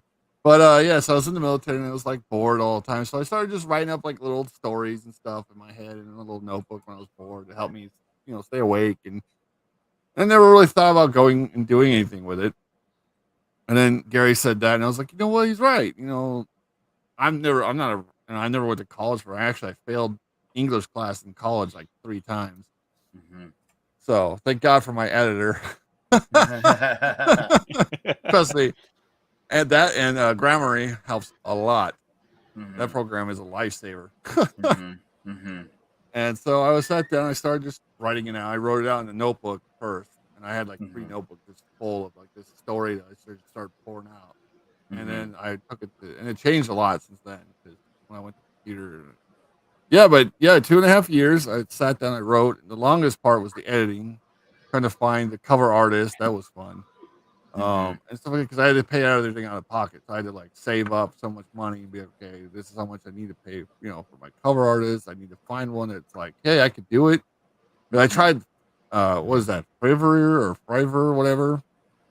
And some dude tried to sell me. Oh man, it pissed me off because he's like, yeah, $50 and I'll do your cover. I was like, all right, sweet. Here's your, And then he like sold me on this like really just you could tell it was photoshopped. He put Arthas from WoW literally photoshopped in the middle of it. He's like, what? I was like, I showed you my original art that I had done so that I could get the cover done. And he's like, well, I can't do that. And I'm like, well, why did you accept the freaking? Yeah, so thank God for Night Room and helping me find the right person. Yeah, this is the link to where you can find. You'll click on here. It'll send you to. Well, some of these companies are overseas. Some are here. They're supposed to go to like different ebook sites. I think the libraries are supposed to get it. Some libraries, certain things. Yeah, and but the bottom is where you can mostly find the actual print paperback and the ebook. And I'm hoping they also they help you set up an audiobook, but I had to pay them. I had to figure out how much it's going to cost to get it. Like, cause you got to hire the guy to do the voice acting and everything. So as soon as I can figure out how much that costs, and then I'm hoping to make enough money from just these books to pay for my audiobook, which will help me, in the overall. Because everything I make from this first book, I'm pretty much just dumping it right back into all my creativity. Because the Myriasphere. I don't know if you guys know what the Myriasphere really means. Is all universe, all galaxies are pretty much into one. That's what it really means. So that's where I came up with the name, the Myriasphere Origins. And so what I want to do is later on, if this book becomes huge, I don't know. You never know. If it does, if it blows up, I would love to have like other like indie comics and stuff have like, especially after my main, because I have like a main story. This is the first book. I plan on either 5, I think around it matters because I had like more I was going to put in the first book, but I ended up being like, when I realized how big it would be, I was like, there's no way I'm going to fit all this in one book. So I had to split it up into multiple, 2 books. And that was just the first book I was planning. So the next book, this is The Darkness Rises. The second one is The Demon Wars Begin. And then there's going to be like, as he goes in the main story, they're going to go into the demon universe, because there's like a universe that's been captured by like the darkness armies, the demons, and they're going to have to go to world and like drive the darkness back. And each world is ruled by a demon prince. So I get to like really have fun with the next books, because I get to you got the demon prince like Sloth, I think is the next book. And like how he's corrupted his world has to reflect him as a demon. So I get to come up with like cool demon like things. I got to come up with like spaceship designs and all kinds of stuff. It's gonna be fun. No, it sounds like you're going into a little bit of the sort of Dante's Inferno. Yeah, kind of like it's like almost like think of Lord of the Rings fantasy mixed with like Dante mixed with like 30 like Warhammer like style. When they go into certain demon worlds, it's not going to be it's going to be like horrifying.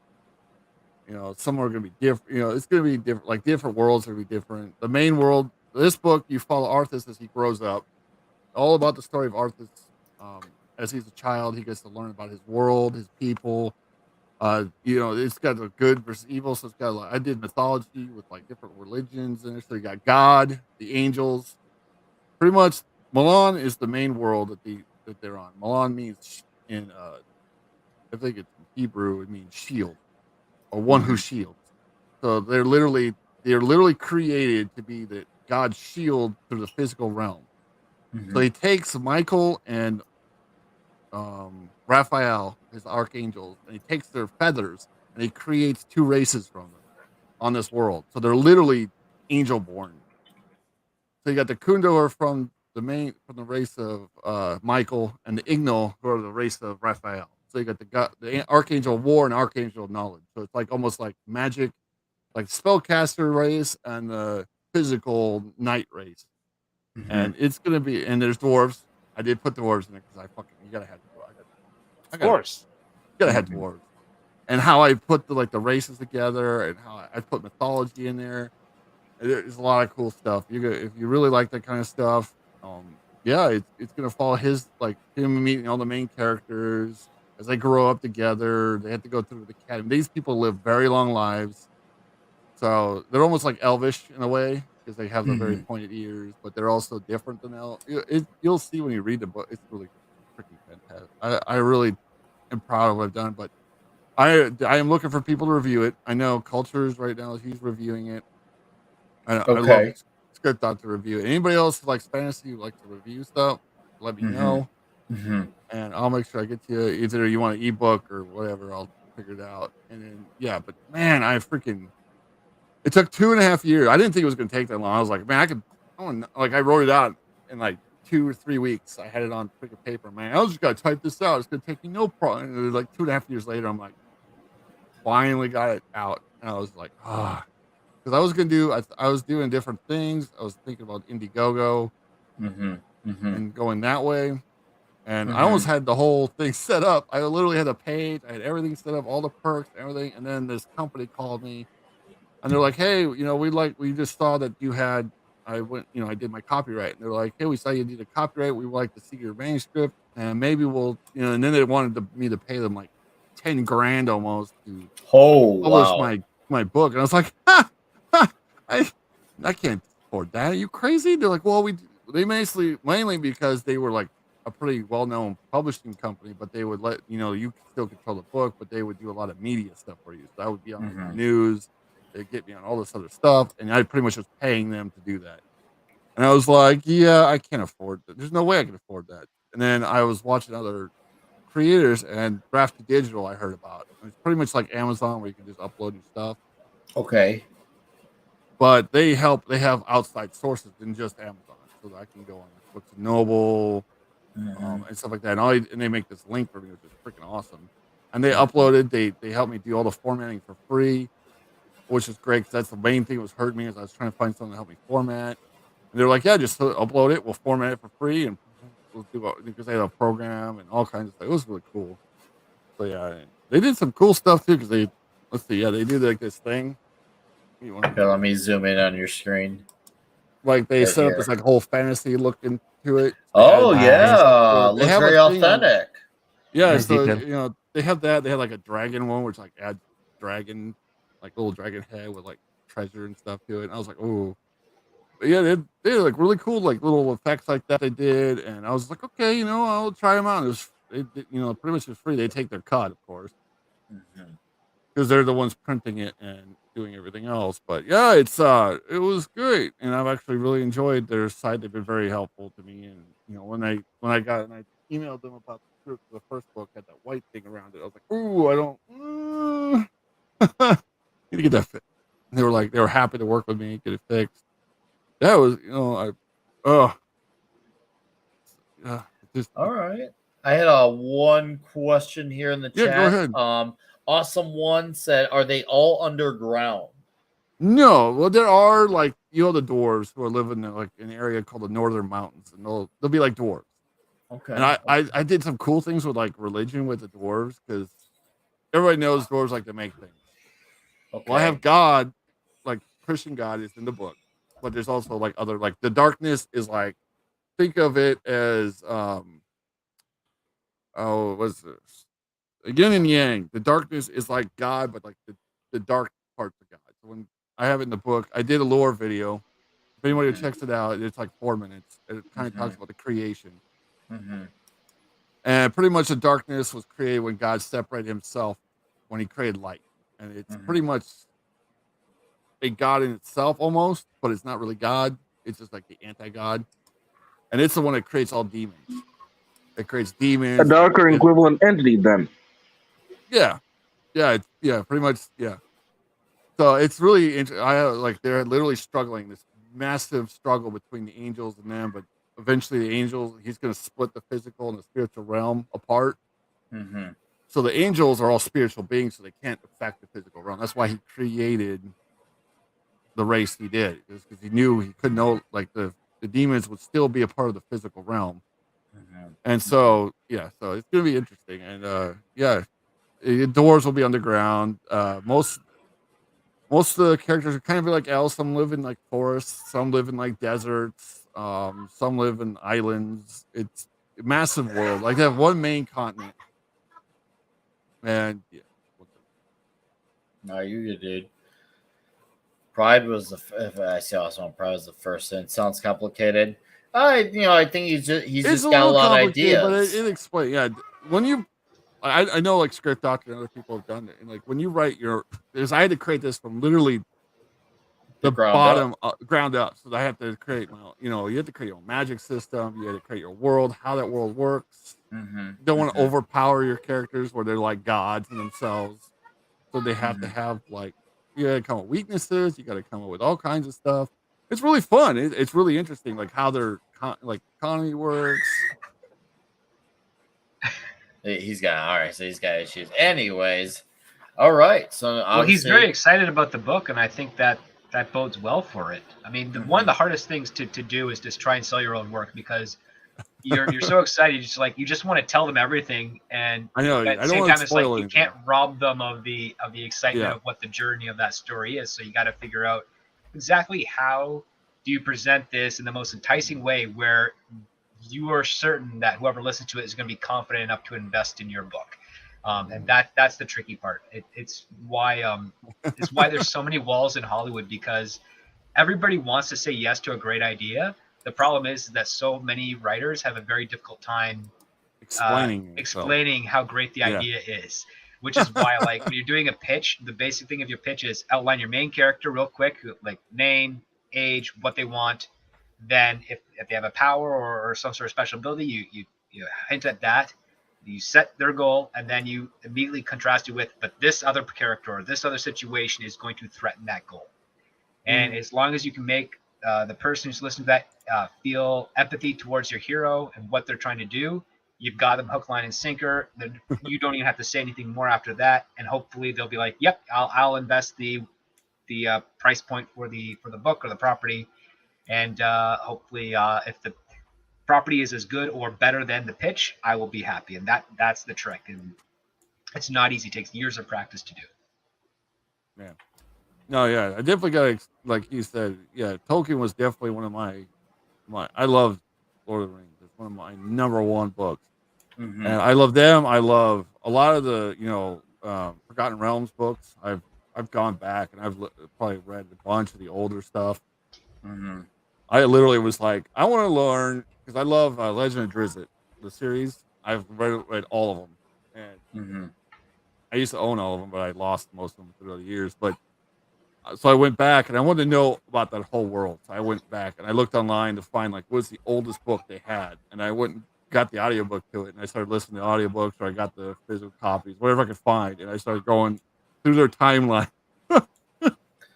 which is a lot of books. No, you are actually world building. That stuff. That's a tall order, especially with what has come out before. But it seems like you're taking it the right way. You're not letting it intimidate you, but you're letting that inspire you, saying, "Okay, this is what came before me. How can I match that? If not, try to at least make a valiant attempt to I had a story I want to tell. Yeah, I got a story I want to tell. I want to keep it to this universe. I'm going to tell it the best I can. Get it out there. Thank God for my editor to make it where it's actual readable. Just trust me, when I first put my brother's like, I can't read half this stuff. You're gonna have to do this, this, and this. And I'm like, okay, let me fix this. And trust me, you know how, like, weird when you upload your, like, chapter to Grammarly, and I'm like 600 corrections or 700 corrections. I'm like, Jesus Christ, I'm sitting there hours just going, yes, no, yes, change this, retype this. And that took forever. But yeah, I love it. And yeah, it took a long time, but, and it was worth it. It was worth those, 3 or 4 o'clock in the mornings when I got, like, inspired, and all of a sudden I'd be like, oh shit, it's 5 o'clock in the morning, and I've been writing for like 4 hours straight, just going. And then there'll be like weeks at a time where I'm just like, I can't,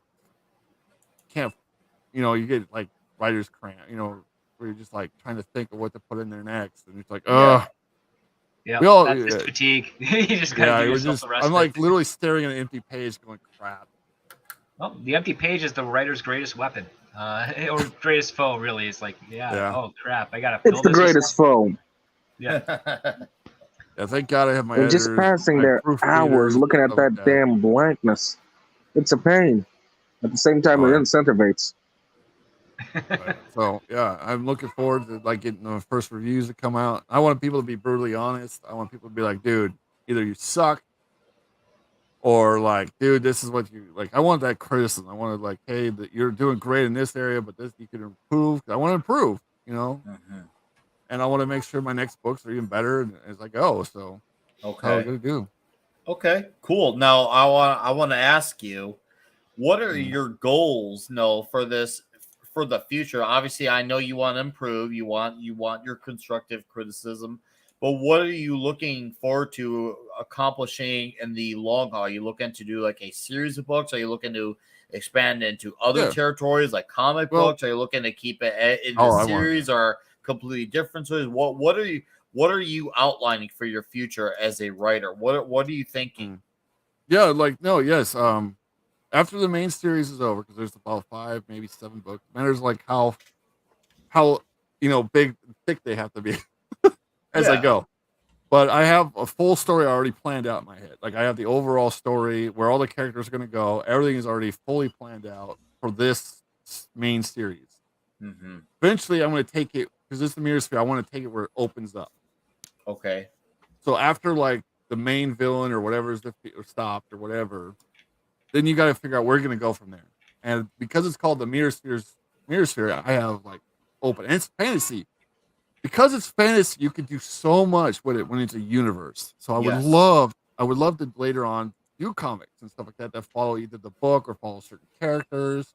I have one that I'm thinking of that would be really good. We have a prequel that does follows Lucifer and his fall to the darkness called the Bards of Heaven, and he's like a fantasy bard. Like he goes world to world, discovering life, but he's a bard. Like he goes and like learns music from different worlds. Life inspires his music. He goes to heaven, shows off his music. That's the kind of I want to build Lucifer like that kind of a character, like almost kind of prideful, Hollywood style bard would be like in the Middle Ages.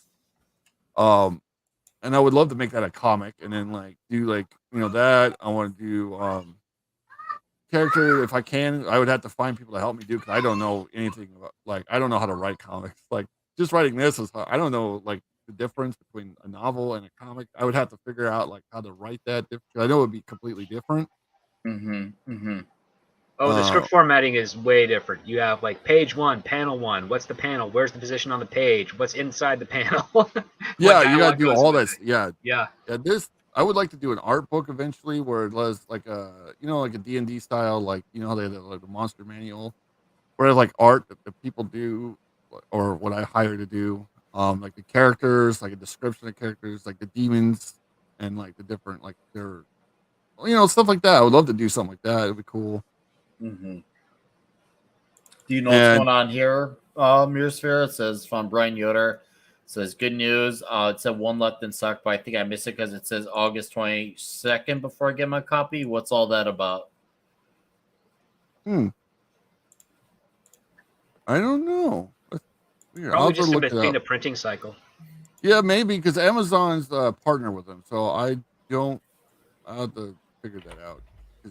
All right.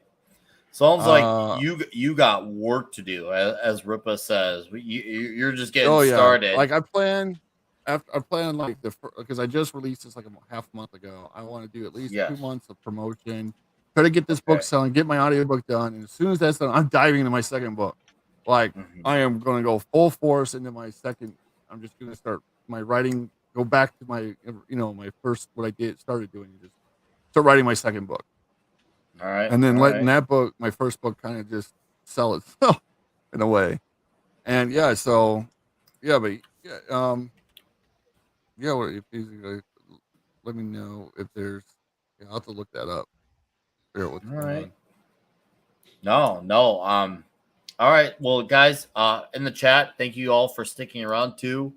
This is the many links to his book. Obviously, it's obviously available ebook, paperback. Yeah, most of those are ebooks. Yeah. So obviously, he's looking to invest into a future. Obviously, he's into a fantasy, and with fantasy, you literally get to fantasize. Like that's. I think that you're right. With fantasy, you can literally fantasize. You can imagine the weirdest, craziest, boldest things. Yeah, I would love. Obviously, you gotta deliver. You gotta deliver those things because there's a lot of weird out there. Like later on, what I would love to do if let's say the Myriasphere becomes massive, like Game of Thrones massive. I would love to be able to take on other indie comic guys and be like, hey, your fantasy world is fucking awesome. I love it. What if my character came to your world for one event, like one comic book? Like he shows up as like a dude in like a hood, he's kind of like exploring the world, getting to know his people, and he helps out their hero in like one thing and then takes off. I would love to do something like that, and then like help people promote theirs. And I want to build this up. I want to help like Rippa did. Rippa's doing it, but that's what I want to like. I would love to do something like that. That'd be great. And other writers write their own books into the Myriasphere, stuff like that would be cool. Yeah, no, I agree, man. I mean, and this is great. You're doing something that needs more doing, especially. Yeah, I mean, you're starting obviously, even though you're starting from obviously a small following, and also obviously you a book a whole story from absolutely nothing. You're just going for it. You're putting all the excuses. You're not saying, okay, well, I don't got money for this. I don't have a big YouTube channel. You're just going for I have a tiny YouTube channel. yeah, and we're gonna plug it in the chat, and that's why, like I said, man, like stay aggressive. Stay promoting the book. Get you on some streams. Get on maybe Culture Casino. Get you on. I'll talk to Toxic Man Flu too. Well, I'll talk to Toxic Man Flu. Maybe we could get you on one with comics on a throwdown, so we can promote it too. We'll definitely spread you. Well, I'm gonna get to a Dix Division joke, but we're gonna spread you far and wide, dude. So be ready, open up, man, and pucker up, because we want help names like you and the Ginger Ninjas and the Vinny Arts of the world. We want help you guys get noticed. Here's a good support Kai. Oh yeah, Kai. Yeah, show that off again. Nice. Yes, Kai MFS makes fun stuff. Yes, sir. I like the indies. I've been collecting indie comics already. I just got the Infantile. Okay. This is the last one I just got. I'm looking forward to the Reaper one. That one that was just got in Indiegogo not long ago. The Reaper. That one. Rippa, of course. I'm waiting on. I can't wait for Hit. God, there's so many indies. There's crazy. That's a big problem. It's like I can't afford a lot of it. So I'm like, okay, I can support this one now. I just got paid. I'll throw in $20, $40 to this guy, and I'll try to do the best I can. Nice. My wife before goes, "What'd you spend this on?" I'm like, "Nothing." Yeah. Go ahead, Pablo. I was saying, before you have spent all the money for that month in one sitting. Oh yeah. All right, Caster. So guys, before I give the floor to Caster here, that's Myriasphere's Origins book. I'm gonna plug his link to his channel real soon, and check him out. Obviously, you did get a purchase on the stream, so you did get that. So I'd say that alone's a victory. So every purchase makes me happy. If Good. I sold 10, if I sold 1,000, it makes me happy. Good. So you got a purchase tonight, and glad to help you spread the word. And like I said, I'm going to talk to Tox. We're going to work on. We're going to try to get you on some other areas so we can help you expand your world and your reach. Once again, Dix Division jokes. And we're going to get you around, dude. Okay. And it's my pleasure. All right. I could talk with T-shirt about if about possibly getting you on the Weekend Geek. See, there you go. See, look at that. We got you covered, dude. We're just let me know, DM me on Twitter and let me know if you guys want me to get on, what times. I'll try to work it out with anybody. All right. Oh, sure. So, all right. Go ahead, Caster. Floor is so, yours. With all the talk of all what? You all right? No, you can't kill One Piece. What? Wait, he's actually going to do an ending? I thought he was going to go for another 15 years. Oh, man, they can keep going, man. So, for a little context, One Piece is one of the best-selling manga of all time, having now this month marks 25 years that it's been one continuous story. I didn't realize they were going that long. Hell yeah. Over 1,000 chapters. This thing's older than me. Yes. Damn, dude. And as he's been saying for a long time now, he's been slowly building to his ending. Yes. And he's now finally talking about the ending of this. And here he's kind of he gets into a little bit of talking about that passion for what drove him to make. And I thought it felt fairly relevant to a lot of what we've been kind of getting into lately. Let's see. The long-awaited finale of One Piece is right around the corner, with Eiichiro Oda spending years hinting at the fact that Luffy and his Straw Hat journey was ready to come to a close, with the shonen mangaka taking a break to prepare for his last ride to the Straw Hats. The artist has revealed some new information when it comes to the series finale, along with the ideas that the last journey will be the biggest that follows the followers of One Piece have seen to date.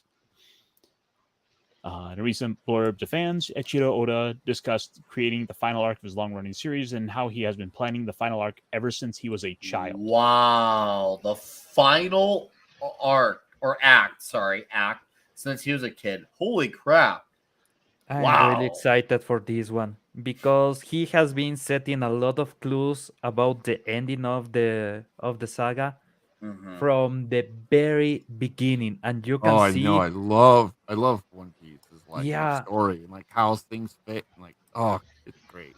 there's a small jokes that were made on the very first arc with Usopp, also in the Alabastra arc, that they have been paying off, and you know that he knew exactly what he was doing, especially with Doragon and a few other characters. God damn it, I'm really, really, really happy to see this ending. It's not like he was directionless. Actually, you can see now, for example, on the anime, you are on the fight between Kaido and Luffy, and they have been setting up a lot of what's going on that fight for 20 years. So, This is also the year where Netflix is dropping their live action show, I think, in a week of One Piece. oh no, that's. I know it's coming out this year. I mean, I have the pilot script. I haven't read all of it. Yeah, so. they're gonna do a live action depiction of it. I have no hopes for that one. No, I have no hopes for live action. After what happened to Cowboy Bebop, can you even have that?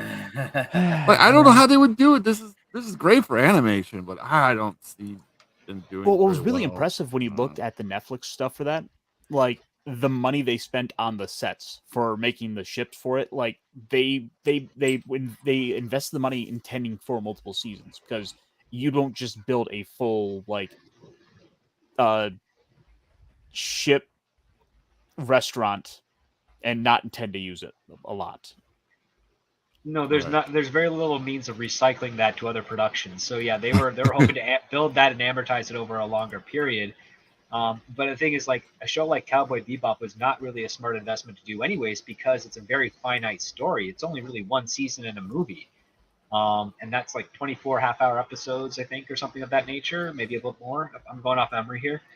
One Piece has got decades behind it, so yeah, you can definitely get a long-term thing out of it. And if your adaptation is strong, it'll warrant those expenses. But the thing is, Netflix has never really been smart with their marketing or investing of shows. Some of the best shows they've had have only gotten 2 or 3 seasons before they decide to cancel them and never come back. And they're really supporting the Squid Game stuff right now. But next year, after season 2 and their reality TV show of Squid Games dies down, they're going to dump it so fast you'll hardly wonder why it was ever a thing to begin with. Yeah, I don't see it lasting. I don't see it getting that second season. Yeah, but this kind of kills out the point. One Piece was very great because it took part of one of its best elements, that it was a cartoon. Because there's a lot of stuff that you really can't do in live action. I know, like that's what I was thinking. There's like like the stretching, but I don't know. I just don't see it working as live action. And I mean, the casting is already showing that they're not going to be trustworthy. Well, yeah. The thing is that there's a lot of characters that could work even with wokeness because they are designed to be the, let's say, woke anti-woke. So if you go with any of the Okamas, if you go with anything on god damn it, I forgot the name of the island, but there are several islands that are basically SJW kind of characters. You have the Amazons that are just this woman that will never see to the eyes of any man. You have the Okamas that are transvestites and transsexuals. Yes, that was hilarious. Yeah, and all those characters are taken seriously on the story because it's their cultures. So you can go on that road. But you have the other side. And One Piece talks a lot about the romance of men. So the manliness of the romance is not about getting the chick or things like that. It's about having robots and having fights, and if you lose, not getting a scar on the back because you want to face the enemy. And if you are getting stabbed, you are getting stabbed in the chest, not in the back. So that oversaturated toxic manliness works really, really against the woke messaging, and it combines really good with the woke characters on the show. It's a weird contrast. Even the queen of the transvestites, his power is making you transsexual. That's I that's actually really her enjoyed that superpower. character. Yeah. It's And he's great. based on the whole design of the Frankenfurter. character is based on Tim Curry in Rocky Horror Picture Show. Yeah, Oh, that's awesome. he's I a liked it crazy was good what the character. lady guy gets trapped on that island for like, oh, that was great. Oh man, freaking loved it. Let me get into the a little bit of this and actually get some words of his. When I was a kid, I thought to myself, man, I would love to draw a manga with the most hyped final stage. I wonder if I'm up to it. Now, we've only had a tiny bit of the Wano arc left. The preparations to almost done took me 25 years.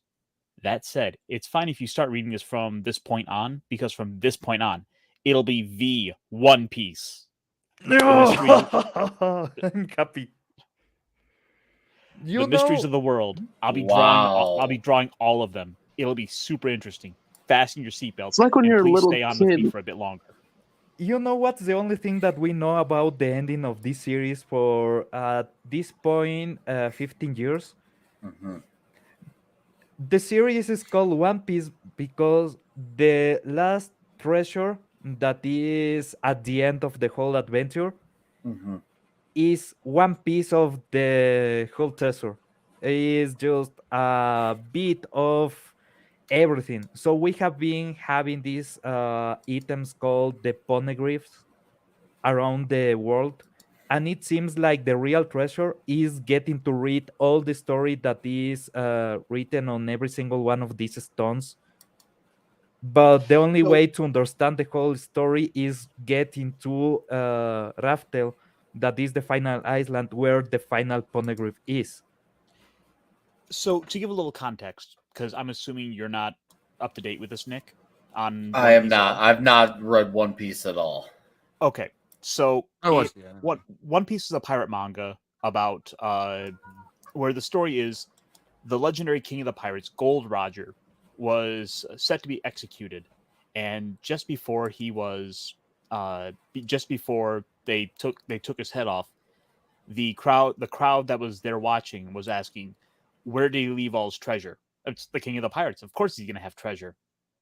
To which he looked at them all and said, if you want my treasure, you can have it. I left it all in one piece.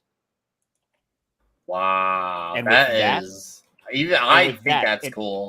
Piracy began. That's set about for 15 years. This, of course, was this is like the first 2-3 pages of how this 25-year-long epic has began. That is a brilliant start to a story.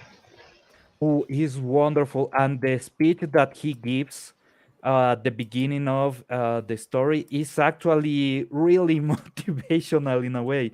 Is if you want it, you can have it. You gotta find it though. That's the whole part of the thing. Yeah, it's like a big mystery. It's at the end of the world, and it's so good. And his whole thing about people finding this treasure is because he wants people to become pirates, because there's the world government. Sounds kind of familiar, right? That is manipulating everyone and doing nasty stuff, controlling the population. And he's like, the only way to actually have people going against this is if they rebel in a way that they become really criminals. So become pirates, become better than me, and get. Go ahead, Fenrir. In a way, it was his ultimate middle finger to the whole world government. Yeah, he's great. That Goldie Rogers, or is a spoiler saying that he is Goldie and not Gold Rogers? I don't know I at this know the point. D thing was great. I love how they put that in. Yeah. There's only certain characters that have the D in their title, but the D in their title is actually a meaning. Freaking great. Wait, was it already defined what the meaning of the D is? So wait. No, not yet. Well, not that I know of, actually. That's one of the mysteries that they are solving right now with the Akuma no Mi that Luffy ate and a few more things. So they basically are going directly with Luffy's father and all that being a D entails. Yeah. I can honestly say that it is an epic to get into and enjoy, but it is well worth the read for those sorts of high energy moments. Like anyone will tell you how great moments like Robin at the gates of the world government, being saying she wants to live. How moving that moment was. It's yeah. Dude, not just that. Really... I cried at the Whitebeard death scene. I mean, that sucked. Yeah, yeah, like I said, it's.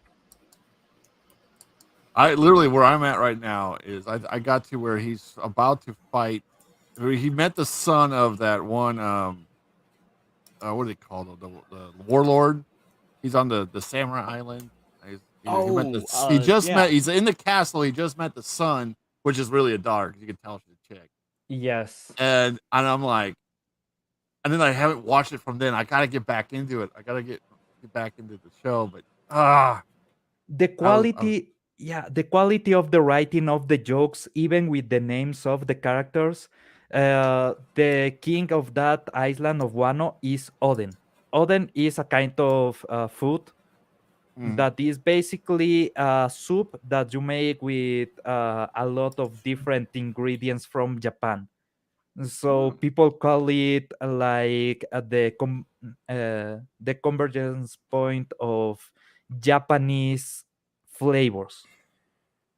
And the joke of the character is that he is trying to mix it up by opening this version of Japan, this Wano, to the world. So is even an anti-nationalistic point view using one of the most well-known nationalistic flavors on Japan. Is those details are really, really smart, and once you start seeing all the key factors on how he's deciding to put everything on motion and the names of the characters that are making everything move, it makes sense that the real message, it has a political message.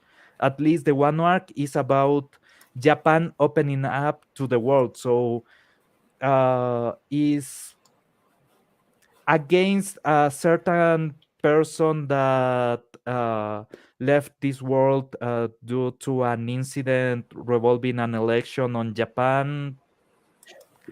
I don't want to say more because Mama Susan will hit us.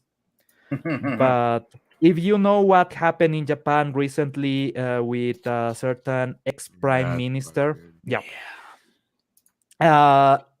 One Piece was against him. That's all I can say. And it has been going on how Japan needs to open to the world through food and really cool fights. Honestly, I'm kind of feeling an urge to go jump back to the beginning of it and start it over again. Woo! No, okay, I want to ask you guys. Okay, I'll see you in the next decade, Ironcaster. Well, to be fair, it's kind of easy to know what filler you can skip to get to the main, like what was actually in the manga. Okay, so yeah, but it just doesn't feel right to skip it, man. It just doesn't. Yeah. All right, guys. So I got a direct donation from Mr. Brian Yoder, a very frequent supporter of the channel. And because I got a direct donation, not the YouTube, Google Super Chat, we got to stick with tradition.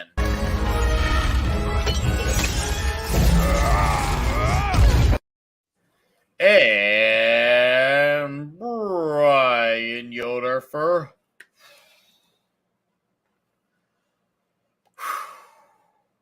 $50 Damn, Brian Nice. says, get yourself that poster and tell me what are the toppings on a Rippaverse pizza. I'm guessing 2 million pepperoni. If I'm young Rippa, I have to imagine he's a meat lover's pizza type. He probably does like, the sausage, the pepperoni, maybe the Canadian bacon. That's my guess. He doesn't seem like all he that meat's would got to be hand shredded. Yeah, Dude, there's not like 5 types of meat on a pizza. It's not that I and of course I'm sure he'll do a few others, but he seems like from what I get of him, he's the meat lovers type. And yes, I will not only get that poster, but I will do it while these guys are playing channels, and then I will show the receipts to make sure I did the deed. Thank you very, very much for that $50, Brian. The holy shit, dude. That's a hell of a generous direct donation. You are the man, sir. Thank you very much. Holy shit, guys. This is going to be it for tonight. I thank you very much. And we had a lot of new faces come around here. And I thank you all for coming around here, seeing what's going on at the Comic Shop Talk. I appreciate it. This is crazy. And it's only the panel. The chat has only gotten crazier, more fun, and more wilder. And Myriasphere, I want to thank you for coming on and showing off your book and what you got going on. And it's nice to see we got like a future where got guys like Script Doctor working on scripts and Tom, and then we got Razor Fist and Critical Drinkers and Eric July's put on books and comic books. This is the future. And the Comic Shop Talk, we're going to try to highlight a lot of that stuff. We'll highlight artists. This is going to be a place to be for a lot of these things. So with that, I'm going to let these gentlemen plug their channels, and we will go from there, and we will start off with Fenrir. Okay, boys. First of all, I want to apologize. I didn't make it on time. I'm sorry. I was out partying. Because I got some good news. Okay. I'm finally free, man. I'm free from the shackles of high school slavery. I've finally graduated. I'm so free. Nice. No longer do I have to deal with the bullshit for the next couple of months until I start fucking grade school. Oh my god, I'm still a slave. God damn it. I'm still a different breed of slave. Oh man, Esmigol is free? Whatever. But yeah, I'm out for now. But yeah, go subscribe to my channel. Give it to me as a gift or something. All right, so I don't have to do anything. Go there. Let's get him to 1,000, please. I need to get there. I don't have the tits. All right. Hey, Fenrir, thank you for coming on. Congratulations. All right. I appreciate it, sir. And I look forward to having you on. Thank you. It's always a pleasure. More full nights. All right, sir. And next, Mr. Myriasphere. Guys, this is his channel here, right here. And Myriasphere, go ahead and plug in your book one last time and your channel as well. Of course, Myriasphere Origins of Darkness Rises, book 1 of my series. And I hope you guys buy it. It's good. You can check out my channel. I haven't done too much on the channel lately because I've been kind of busy. But I did a lore video a couple weeks ago. I'm planning on my second one. I need to do more stuff. So hopefully we'll be doing a lot more stuff. So look forward to seeing me where I just have fun. Hey, dude. No, thank you for coming on. We'll definitely get you back on here down the line. And just stay aggressive, man. And eventually, before you know it, the grind will pay off. It will. Oh, yeah. I can't wait, dude. All right. It was a pleasure. I'll hit the grindstone again. and until our paths cross again, Script Doctor, sir. Guys, I'm assuming most of you are subbed. If you somehow aren't, I don't know how the hell that hasn't happened. But just in case you somehow haven't, the mighty Script Doctor, sir. Hey, thank you for coming on. I know it was the very last minute, but it seemed like the right opportunity, and you were commenting. I'm like, I gotta have this guy on. Hopefully he's available. So thank you very much for taking the time to come on. Well, sir, I am very honored to be joining you tonight. I mean, I'm awake because I had to eat a whole pizza to myself. So I have to let that digest. I'm so proud of you. Good spirits. but yeah, I always like catching up your shows. I rarely get to catch a lot of shows live, so I end up watching them usually the following day and just listening in. But today it worked out well, and I'm so happy to be here to talk to you gentlemen about One Piece, comic books, your book, and the Rippaverse stuff. It's all fantastic things. I like those types of reactions. Now my channel's a little bit dormant. I might be able to pull something off for tomorrow morning, but I don't know yet. One of the person I want to do it with hasn't gotten back to me. But just follow my Twitter to see where I'll be appearing. Sometimes the tweets go out, sometimes they don't, because Twitter is Twitter. And feel free to check out my channel. It's got a bunch of evergreen content. Basically, I break down and analyze film and television shows, what works, what doesn't. And it's a good learning process for people that just want to refine their craft in writing, because I ask questions that you should be asking of yourself whenever you're conceptualizing a story. All right, awesome, guys. Once again, that's Script Doctor's channel right there. And yes, he's on Twitter as well. Simply like the way it looks on YouTube, except with Twitter instead. So once again, Script, I appreciate it, sir. Anytime I can get, it's always awesome. So I'm sure I'll see you next week or sometime shortly after for more Midnight's Edge After Dark. Once again, thank you for coming on to hang out with us, sir. And I will see you very soon. Well, thank you. And now, Ironcaster. This is a channel, sir. Plug in whatever it is you got coming on up. So you can find me over my channel, Ironcaster, where I'll sometimes talk about some big robots, and hopefully I need to get some gaming in this week. And I was supposed to do some Gundam Roundtable stuff yesterday, but I was stuck in a parking lot for 3 hours waiting on a tow truck. Oh, dude, I forgot to ask. Are you good? Oh yeah, no, I'm fine now. I gotta get my car fixed, but I'm fine. I just gotta get that down. But you can also find me, and I will drop the link in the chat tomorrow over on T-shirted Historians for the Week in Geek, where we do some similar stuff to this, but more in the realm of tabletop games and just kind of whatever. Maybe we'll find some more ridiculous foods that I'm sure Nick would weigh in on. You know, T-shirt has invited me a few times to come on, and I want to, but unfortunately, I have an employer where I work where the weekends are required. But one day, I'm gonna be on there, and it's gonna be huge. All right, huge. I'm sure we could probably work something out in the week for you on a day that makes sense. I'd love to. Anyways, guys, T-shirt Historian. That's where Caster will be tomorrow. Go ahead, Caster. And then on that day, we will finally realize and answer the question: how many patties is too many patties on a hamburger? Dude, I've done 9. 5. 42. 42. Nice. Okay, we're not gonna try to script here. 5 is the only humanly possible number. Oh, you guys are crazy. Thank you, guys. All right, Caster, thank you very much, sir. I appreciate it. All right. And now, second to last, but of course, a man of a very valuable, nuanced voice, Mr. Pablo here of Geek Shopology and Midnight's Edge Espanol. Pablo, what do you got coming on up, sir, so everyone in the chat knows? Hey, on Midnight's Edge Espanol, I'm doing a video about if you can or cannot trust different brands with taking care of the content that your kids will watch.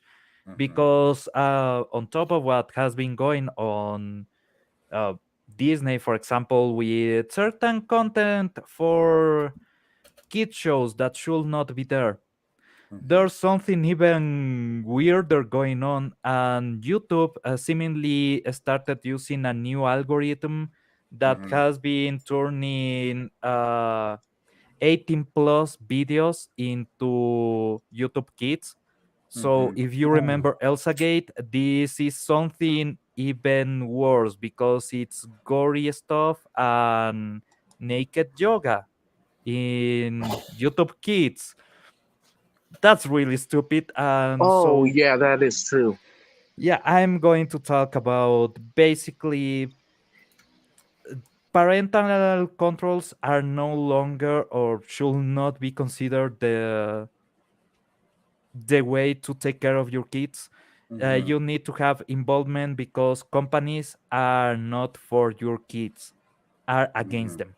And well, on my channel Geek Tropology, this week I'm launching the first video of me unpacking the Doctor Who stuff that I got from RetroDicky. So I'm opening the Daleks.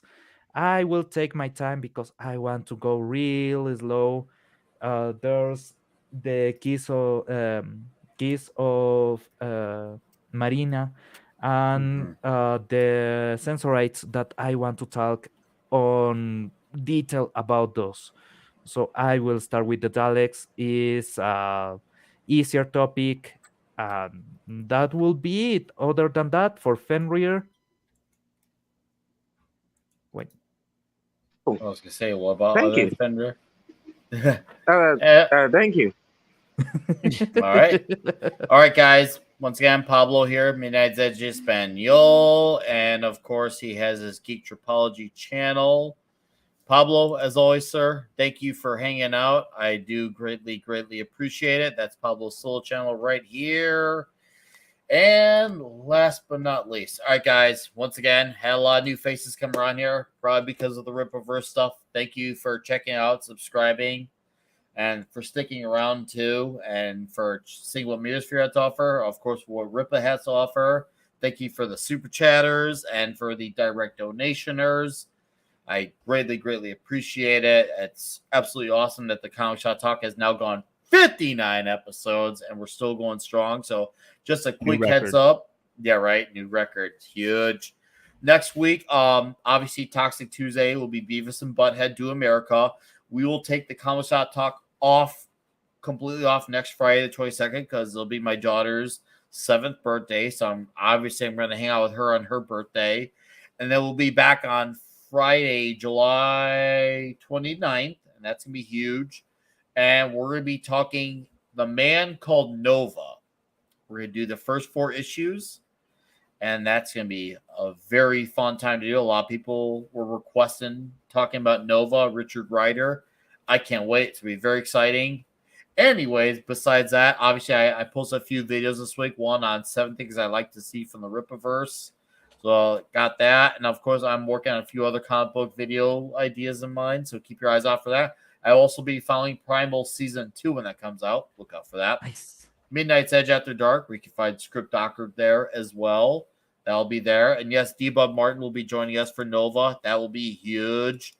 And of course, I'm on Yelling at Park Cars with Comics Division and the Dix Division. So that's the stuff. It's going to be great. Once again, guys, thank you all for hanging out. And Brian, I did purchase the poster. Unfortunately, it shows my address, but I promise I bought it. I promise. When it comes in next month, I'll show it off. I got it, Mr. Yoder. Oh, dude, she's already come close to destroying my hair. She has come very close. It's true. Maybe if I get photos on day, that'll be a story for one day. But seriously, guys, thank you all for hanging out. We'll see you all at the Comic Shop Talk for episode 60, Talking Nova, in 2 weeks. Thank you all for being here. You all have a great night. There's the cocktail lounge going on. Loki probably has a show going on. And, of course, I think Doomcock has his frolics as well. We'll see you all guys in 2 weeks.